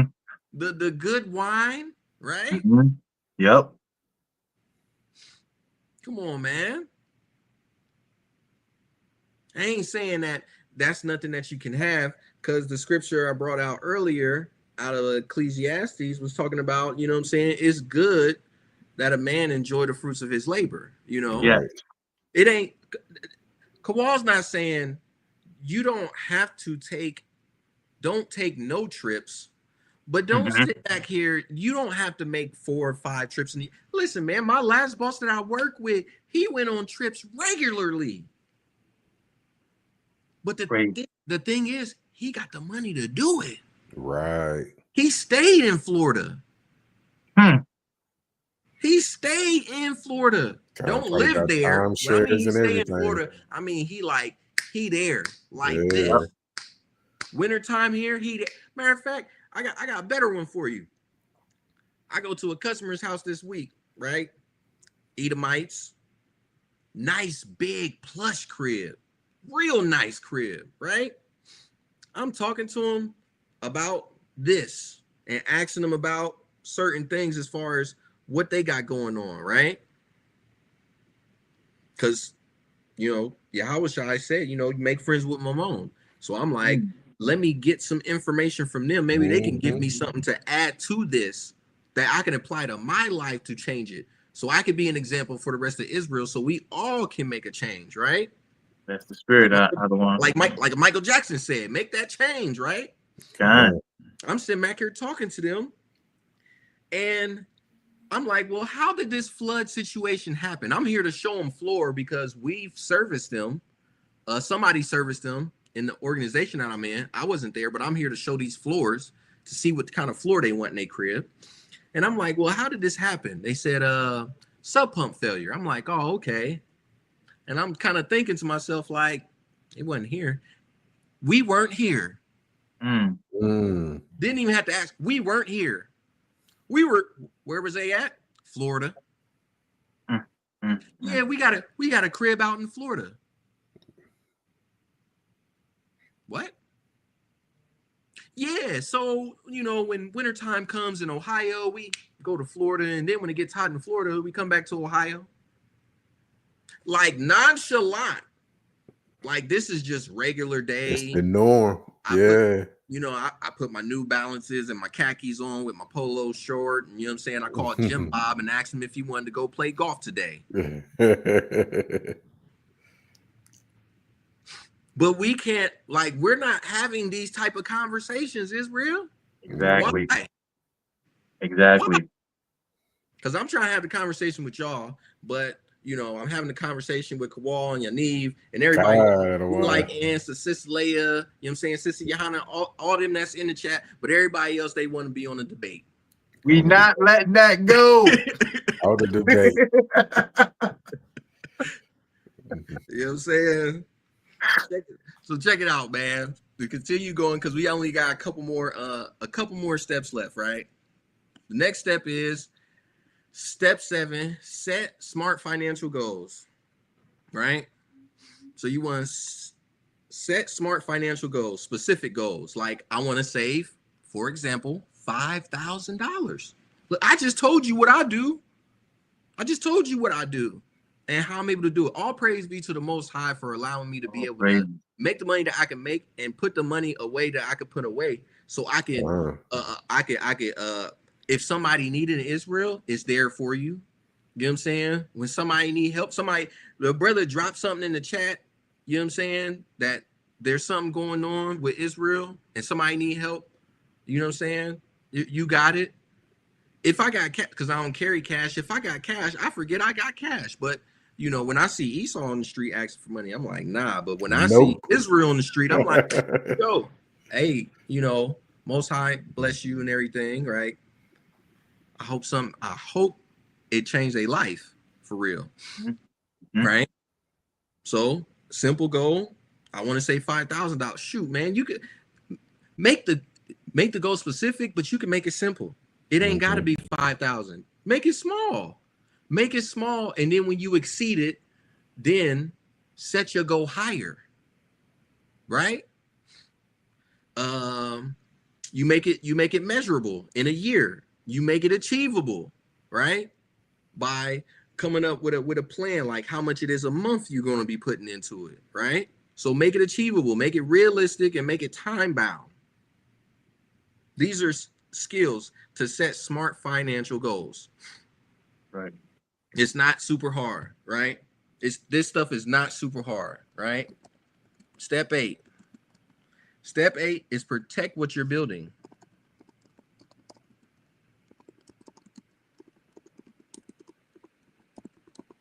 Protect what you're building. Right? So how do you protect what you're building? How do you protect these finances and things that you're building? Right? You could take the money that you earn, you could shove it into a mattress in your crib, right? Is that the smartest thing to do? Probably not. What are the chances of somebody finding it? It's like, so many out of 100. I ain't gonna say it's a 50 chance, because surprisingly, you'll have somebody who walk right in the crib, flip the mattress over, and it's like the money's still in there, right? But you put it in a bank account. Something that I did, and I'll share this with Israel, like something recently that I did, right? I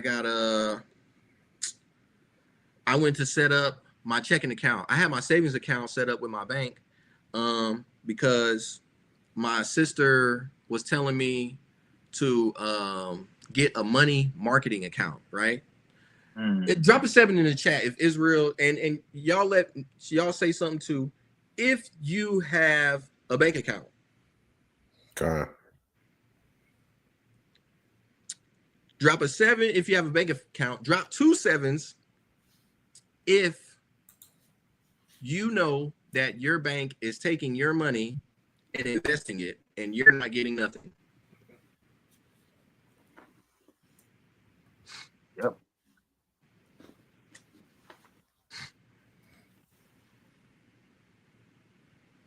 And there's a way that you can change that. There's many ways you could change that. You know what I'm saying? One way is, like I was going into, my sister told me, she said, get a money marketing account, right? A money marketing account, it has like a low interest rate or whatever. You know what I'm saying? You'll put money, whatever, into it.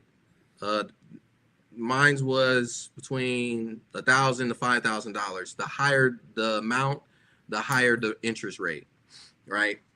And throughout time, it's like it's supposed to accumulate, right? When I recently got my checking account back, the teller asked me what was I interested in, and I said I'm interested in investing and making more money in investments. She said, are you? I said, absolutely. She said, well, they have different checking plans, right?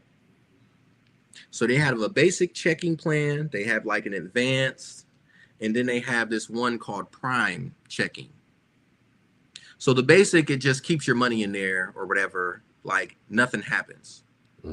With the advanced checking, it's like you get certain perks and it adds interest to your account if you have a certain amount of money in your account and it stays there. And the prime checking, you get more perks, a higher interest rate. You know what I'm saying? And of course, everything that the advanced checking did. And she told me that, and I was like, yeah, let me get the highest one. Give me that. Give me whatever that is. Because I know my money going to be sitting in the bank. What benefit is it for me that my money's sitting in the bank other than that it's secured? If you're taking my money and you're making money off of my money, but I'm not getting nothing. This is stuff we got to know about to be able to utilize. These are the things that your oppressor, your enemy, they know what to do and how to utilize it and are winning. They've created generational wealth. We're trying to get there. This is what we need to do to get there. Step one, hop on the class when Boaz Kowal and Yaniv is on, and we talking about why teach financial literacy. Right? She also told me about a CD. Which, you know, CDs is something that you put money into, and they basically like freeze it, you know, so it's set to a term period. They put it on a term period at a certain rate, and after that term period, right, you can take that money out, or you can re-enroll it in at the new rate. If it's higher, if it's lower, you could re-enroll it into a different higher rate. It might be a longer term, or it could possibly be a short term, right? All over again. So that was something she told me about. I said, put my money in there too. Come on, man. Listen, I'm giving you instructions on what I'm doing to tell you this is, if you have the money, do it. Done. Do it. Done. This is what's going to change this is what's going to change these generational curses that we got growing on with us. You know what I'm saying? The one step was coming out of the world and understanding who we are as a people and coming back to our culture and heritage with the Most High. We also got the generational curse of the financial struggle that we deal with, the rat race. This is exactly what this book is talking about. And a lot of people are in it. And the interesting part about this, the majority of the people that are in it, we already know who it is. Because whenever we sit back here and talk about, recession, whenever that's brought up, what is it that Israel say? Oh, it's nothing new to us. Right. We used to this, right? Wow. Esau and them, they in a panic. Oh my God, it's a recession. What are we going to do? They don't know what to do. But we got so comfortable with it, we cool with that. Right. Don't get me wrong. That's okay, right? That's okay. But we also need to be knowledgeable when it comes to this, because there's certain things like he talks about in his book. There's certain cataclysmic things that are happening in the world outside of was it the Great Depression that happened in 1929? Yes. Where everything shut down, right? There's other cataclysmic things that he's talking about that he was saying we should expect to happen outside of that. That's going to happen more vastly as time goes on, and we could be prepared for it. Like, we can be prepared for it, like how Esau and them freak out. We ain't going to freak out. Why? Because we've dealt with it. So we know what time it is. But now if you add financial literacy to the repertoire, it's over. They won't know what to do. It'd be Black Wall Street 2026, 2028. You feel me? Like, speak it into existence. You know what I'm saying? Con at one. Tell the Most High, so you know what time it is, right? Like, while they're suffering, we're thriving because we're putting these things into place. We're thriving, or we're sustaining. We're not, oh God, no. Like, no, we're like, all praises to the Most High. Done. We're laughing at their calamity right now. Right? Protect what you're building. You know what I'm saying? Get basic insurance, health, car rentals, homeowners insurance. That stuff's important, right? These are things that we might not have. You got a home, but you don't have no homeowners insurance. Right. You got a car, but you don't got car insurance, right? you doing the best to take care of yourself, but you don't have health insurance, right? Or renter's insurance. Create a will, living trust if you have assets or a family, right? So we got create wills. These things are important. These things are vital, especially with having family, right? These are things that we should be doing. These are things that we should be thinking about. Mm-hmm. These are the conversations that we're not having when our family passes away, because nothing like this happened with our past generations. You know what I'm saying? Yep. The ones before us, not the second and the third or whatever. The ones, you know what I'm saying? Not your great grandma or nobody, like the one, like your mom, your dad, and before them. You know what I'm saying? You probably didn't have none of that going on. You know what I'm saying? Or you might have, and then it fell off track to where it's like ain't nobody doing that no more. It's like we gotta turn that around. We're starting. It's like the generational curse thing. It's just like going in the same circle. Yep. And we got to stop that. We got to break that from happening. Because we're going to be sitting back here talking about the same thing forever. Mm-hmm. Oh, let's go back into Deuteronomy 28. So we got to break it down for people. Like, come on now. Got to start taking a step in the right direction. Lucky. Definitely got to take a step in the right direction, man. It's facts. And not be afraid of taking that step. Reminds me of one scripture. Somebody grab Ecclesiastes chapter 7 and verse 8. I got you. The thing about all of this is that you have to get started. It doesn't, right. Like Adawan was saying, it doesn't have to be a huge step forward. That one small step that you take can be the huge step that can change your life, can change the way that you see how your life is developing, can change a lot of the curses that we've been hit with, but you have to take that one small step. Go ahead and read that real quick. The book of Ecclesiastes chapter 7 and verse 8. Mm-hmm. Better is the end of a thing than the beginning thereof. Right. And the patient in spirit is better than the proud in spirit. You ain't got to be proud in doing it, taking a big step and then being like, yeah, I did that. No, the Most High puts you in the position that you're in currently right now to put $500 some odd dollars away and build on that, $1,000 some odd dollars away and build on that. But the one thing that I believe a lot of us in Israel don't practice is patience. Facts. Right. You got to have patience. Again, just like I was saying before, that one small step that you make, that's the beginning. But it distinctly says, what again, y'all need? Read that scripture one more time. Ecclesiastes chapter 7 and verse 8. Mm-hmm. Better is the end of a thing than the beginning thereof. Better is the end of a thing, because in the end, that's when you will be reaping the benefits. But you got to take that first small step, no matter how small it is. If it's within your means to do a specific amount, do it. Right.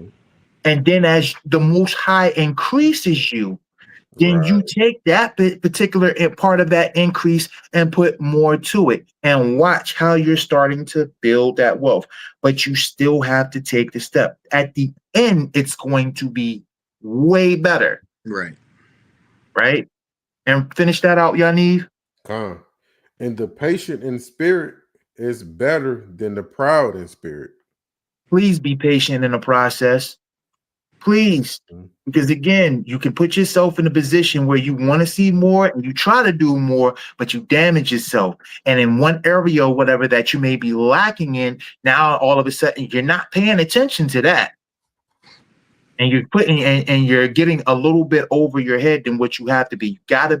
You have to be very, very astute in regards to your actions and doing what you can do for the time being, and let the Most High actually elevate you so that you can do more than what you've done. But you got to be faithful when you do it. Right.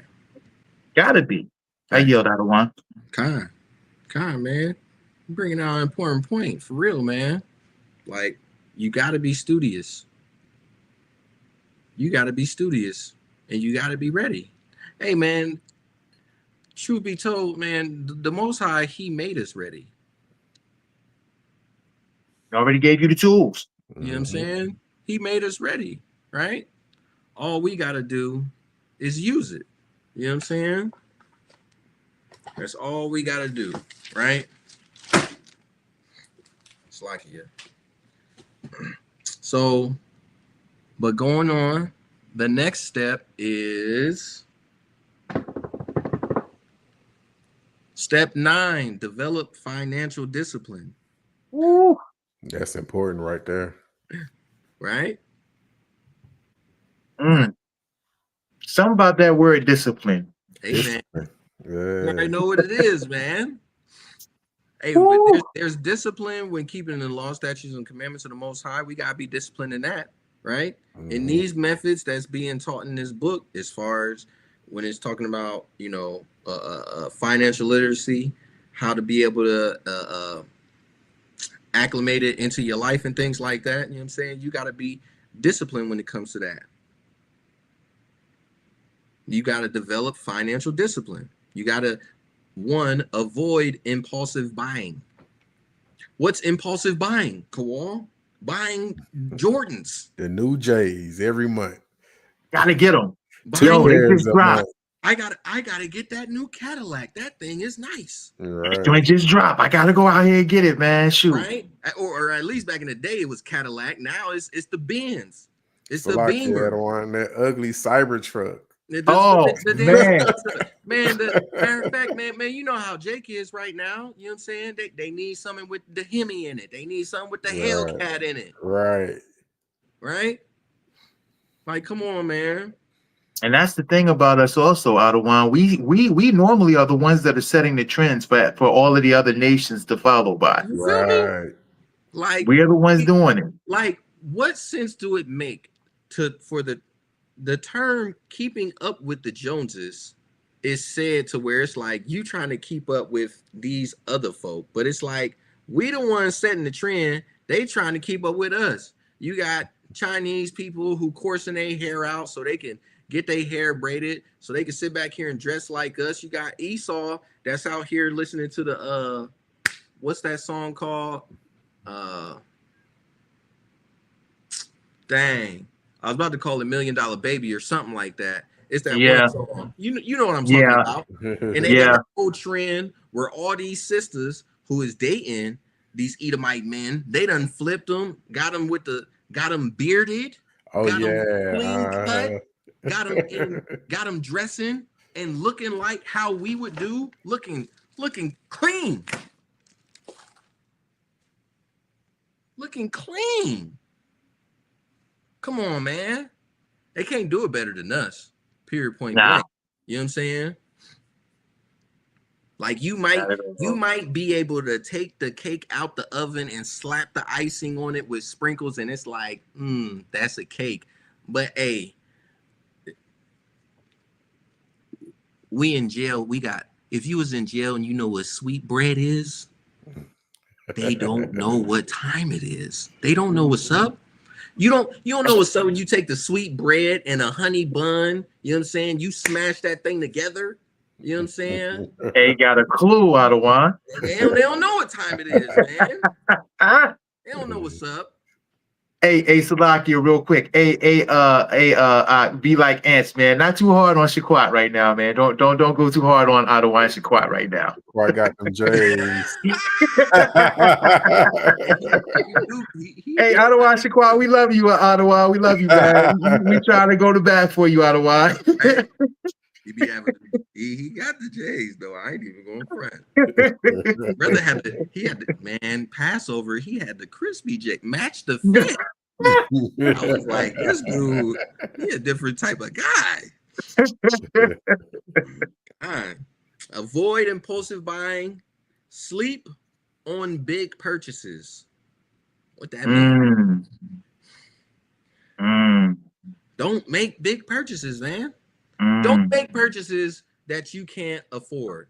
For example, I'm gonna use a good example. Back in the day, what was it, 2008 or something like that, maybe 2008, 2010, somewhere around that time. PlayStation 3 came out. PlayStation was right. PlayStation was $600. I know y'all remember that. To get a controller because they had that new DualShock, right? What's that? $50 to get a game, At least, right? At the least, to get a game back in the, you already know, the game's $50 now. Nah, no, Adawan, no. More. About $70 now. Yeah. I bought the PlayStation, a second controller, and like 2 games. After taxes, $800. I was working at the warehouse. My paycheck was like $900, almost $1,000 or something like that. You got to get the memory card to save your gameplay. Well, you know, it came with the internal memory now, because you know, PlayStation 2 you had the memory card. PlayStation 3 is like we going internal memory on y'all. Like, you know what I'm saying?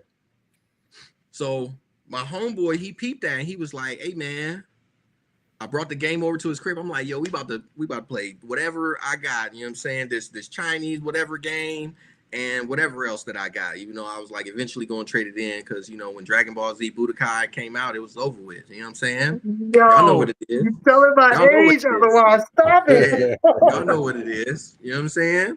So he like, "Yeah, that's nice, man. Brought the game over. We all can play and have something fun to do when we get off work." He was like, "But I want you to think about something, fam." He said, "Instead of spending all your money on where you blow your whole paycheck on the game system and you ain't got no money left over," he said, "you should wait and you should make 2 times as much." And I was like, I took that knowledge and you know what I'm saying? I had to reflect for real, because I was like, he absolutely right. Because he was like, what if an emergency or something like that happened? Like the system breakdown, then what you gonna do? You can't go out and buy another one. You gotta wait till the next paycheck. Yep. Like, you're right. Then I spit the same philosophy several years later to a female, and she was like, "That's good information right there, but I think you should do 3 times as much." I was like, whoa. And at that point in time, I was trying to buy a car. And I was like, I'm trying to spend like 4,000. So I was like, I need like 8,000. When she said 3 times as much, I said, I need 12,000 in. Yep. Why? In case of emergency. Something happened with the tie rod arm or something like that. Blow. Whole wheel roll off into the street. You got to get that fixed, the tie rod arm. You got to go to the shop to get it done. However much money they going to charge you, it's going to cost you some bread. It ain't cheap.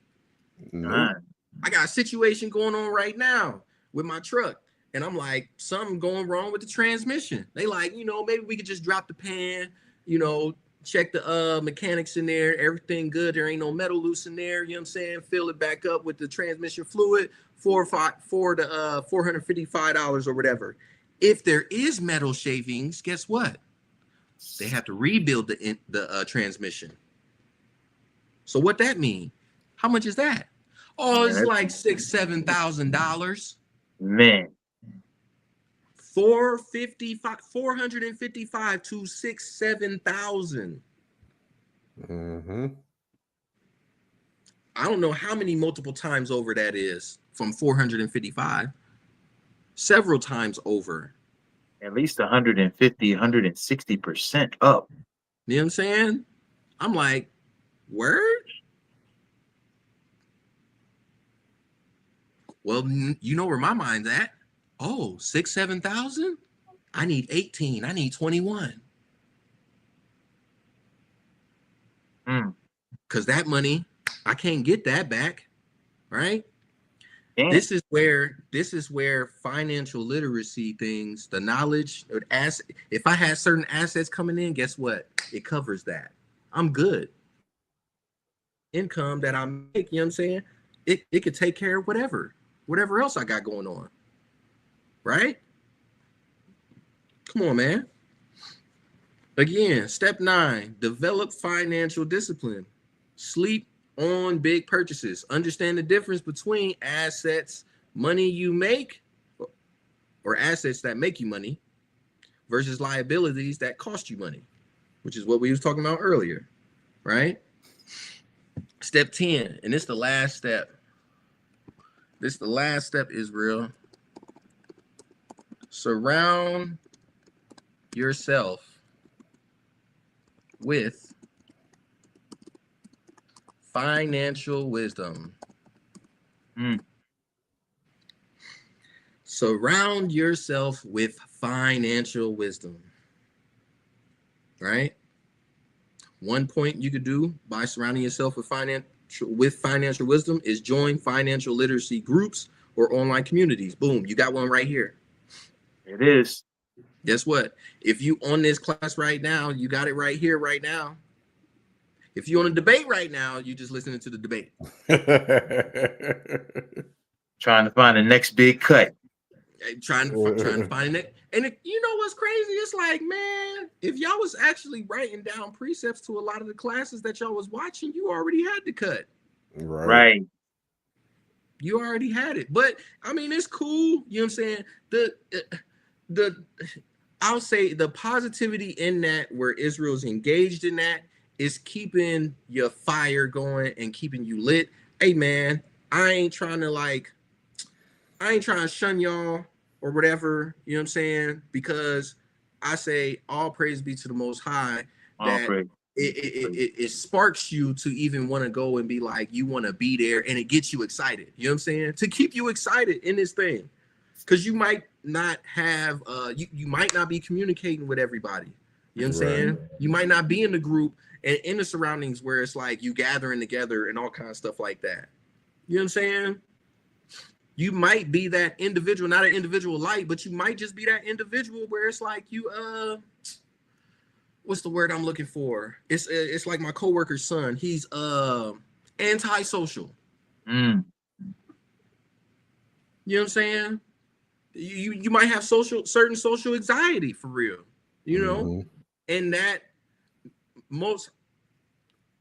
by the strength and power of the Most High, maybe that'll help you come out of that, being on there. And maybe if you comment and say something and engage with people and you get comfortable, you come out of that. You know what I'm saying? And then, you know what I'm saying, after you get all your precepts and all that good stuff, go ahead, hop on the AHOS class with financial literacy and get this knowledge. You know what I'm saying? Surround yourself with financial wisdom. Right? Join financial literacy groups online. Follow financial influencers who teach, not just flex. People who actually are teaching, right? Like right now, we having conversation about stuff. We able to have a dialogue and relate to certain things. Y'all on this class are able to listen and hear this information, and you're like, it's relatable to you, right?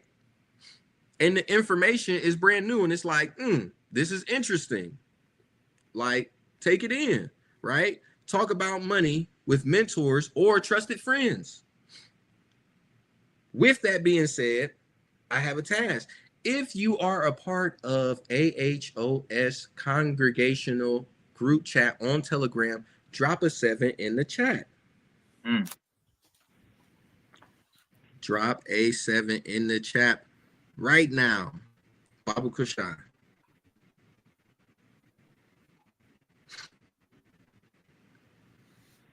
Drop a 7 in the chat right now. Because this is what I'm going to do. Just for y'all. If you part of that group, because that's what we're going to do. I can't go into the next 5 other points that go into, I ain't going to hold y'all here because we'll be here for the next hour and a half to 2 hours going into as far as the income statement and balance sheet and stuff like that. So what I want y'all to do, I'm going to drop this in the chat. Hold on. I'm going to drop this in the chat. If you don't have Chat GPT, you know what I'm saying? Get it. This is something that I typed in on Chat GPT. that is it's called a break-even sheet. What I was telling y'all about, right?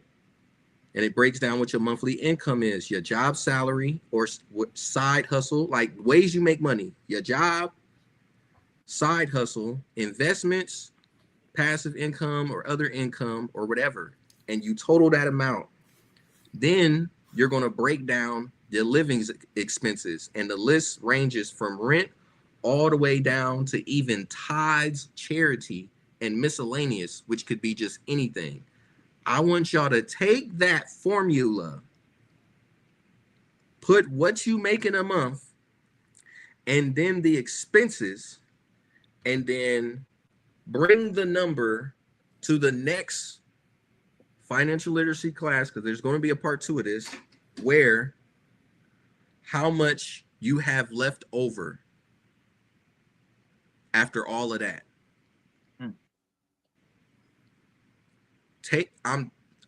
Israel, take that and use that. We going to use these things. We're going to use these methods and obtain this information to be able to change what we have going on in our lives. And we can do this. I could do this by myself. Like you see all the other people who are famous who do whatever by themselves, or we could do it as a collective. I don't want to sit back here and talk about the famous people who doing it by themselves and talk about how I want to do it as a collective with people who don't want to do nothing together, but want to talk about doing things together. I want to actually apply myself and be a part of the group and the community of brothers and sisters who I care about, do it with and enjoy it, right? Right. So that's in the group chat. Salakia. Y'all still with me? Con at one. We still here, Adawan. Internet a little funky, but that's in the group chat. You know what I'm saying? Take that information.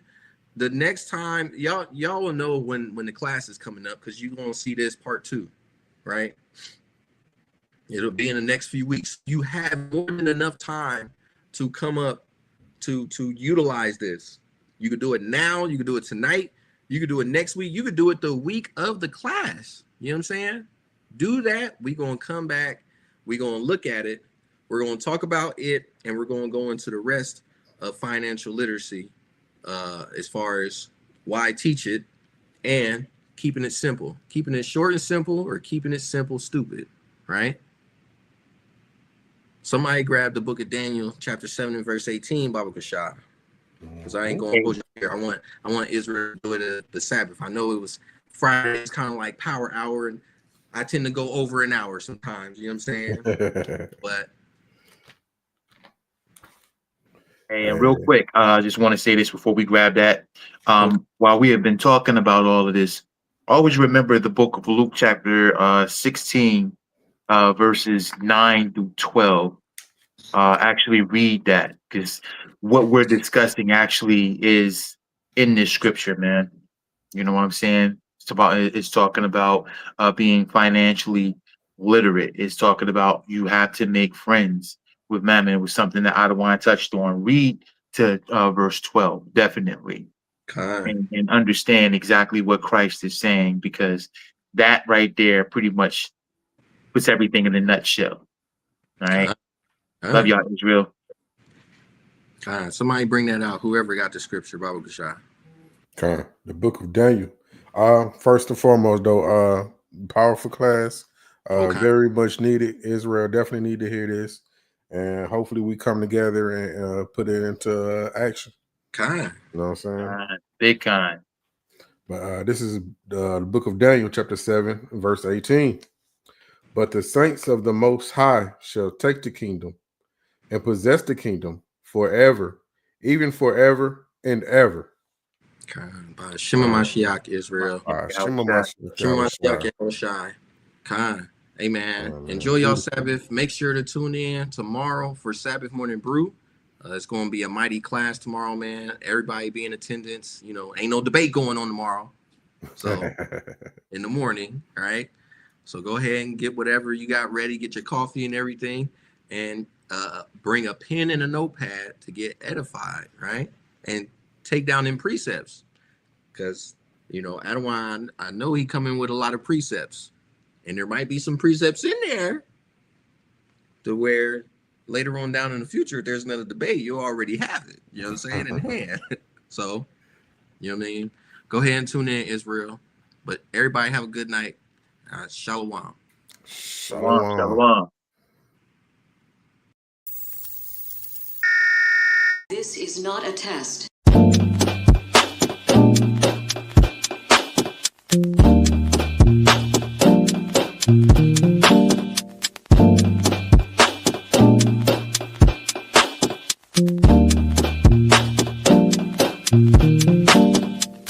Black skin, black sauce, black Jesus, black music, black skin, black sauce, black Jesus, black music, black skin, black sauce, black Jesus, black music, black skin, black sauce, black Jesus.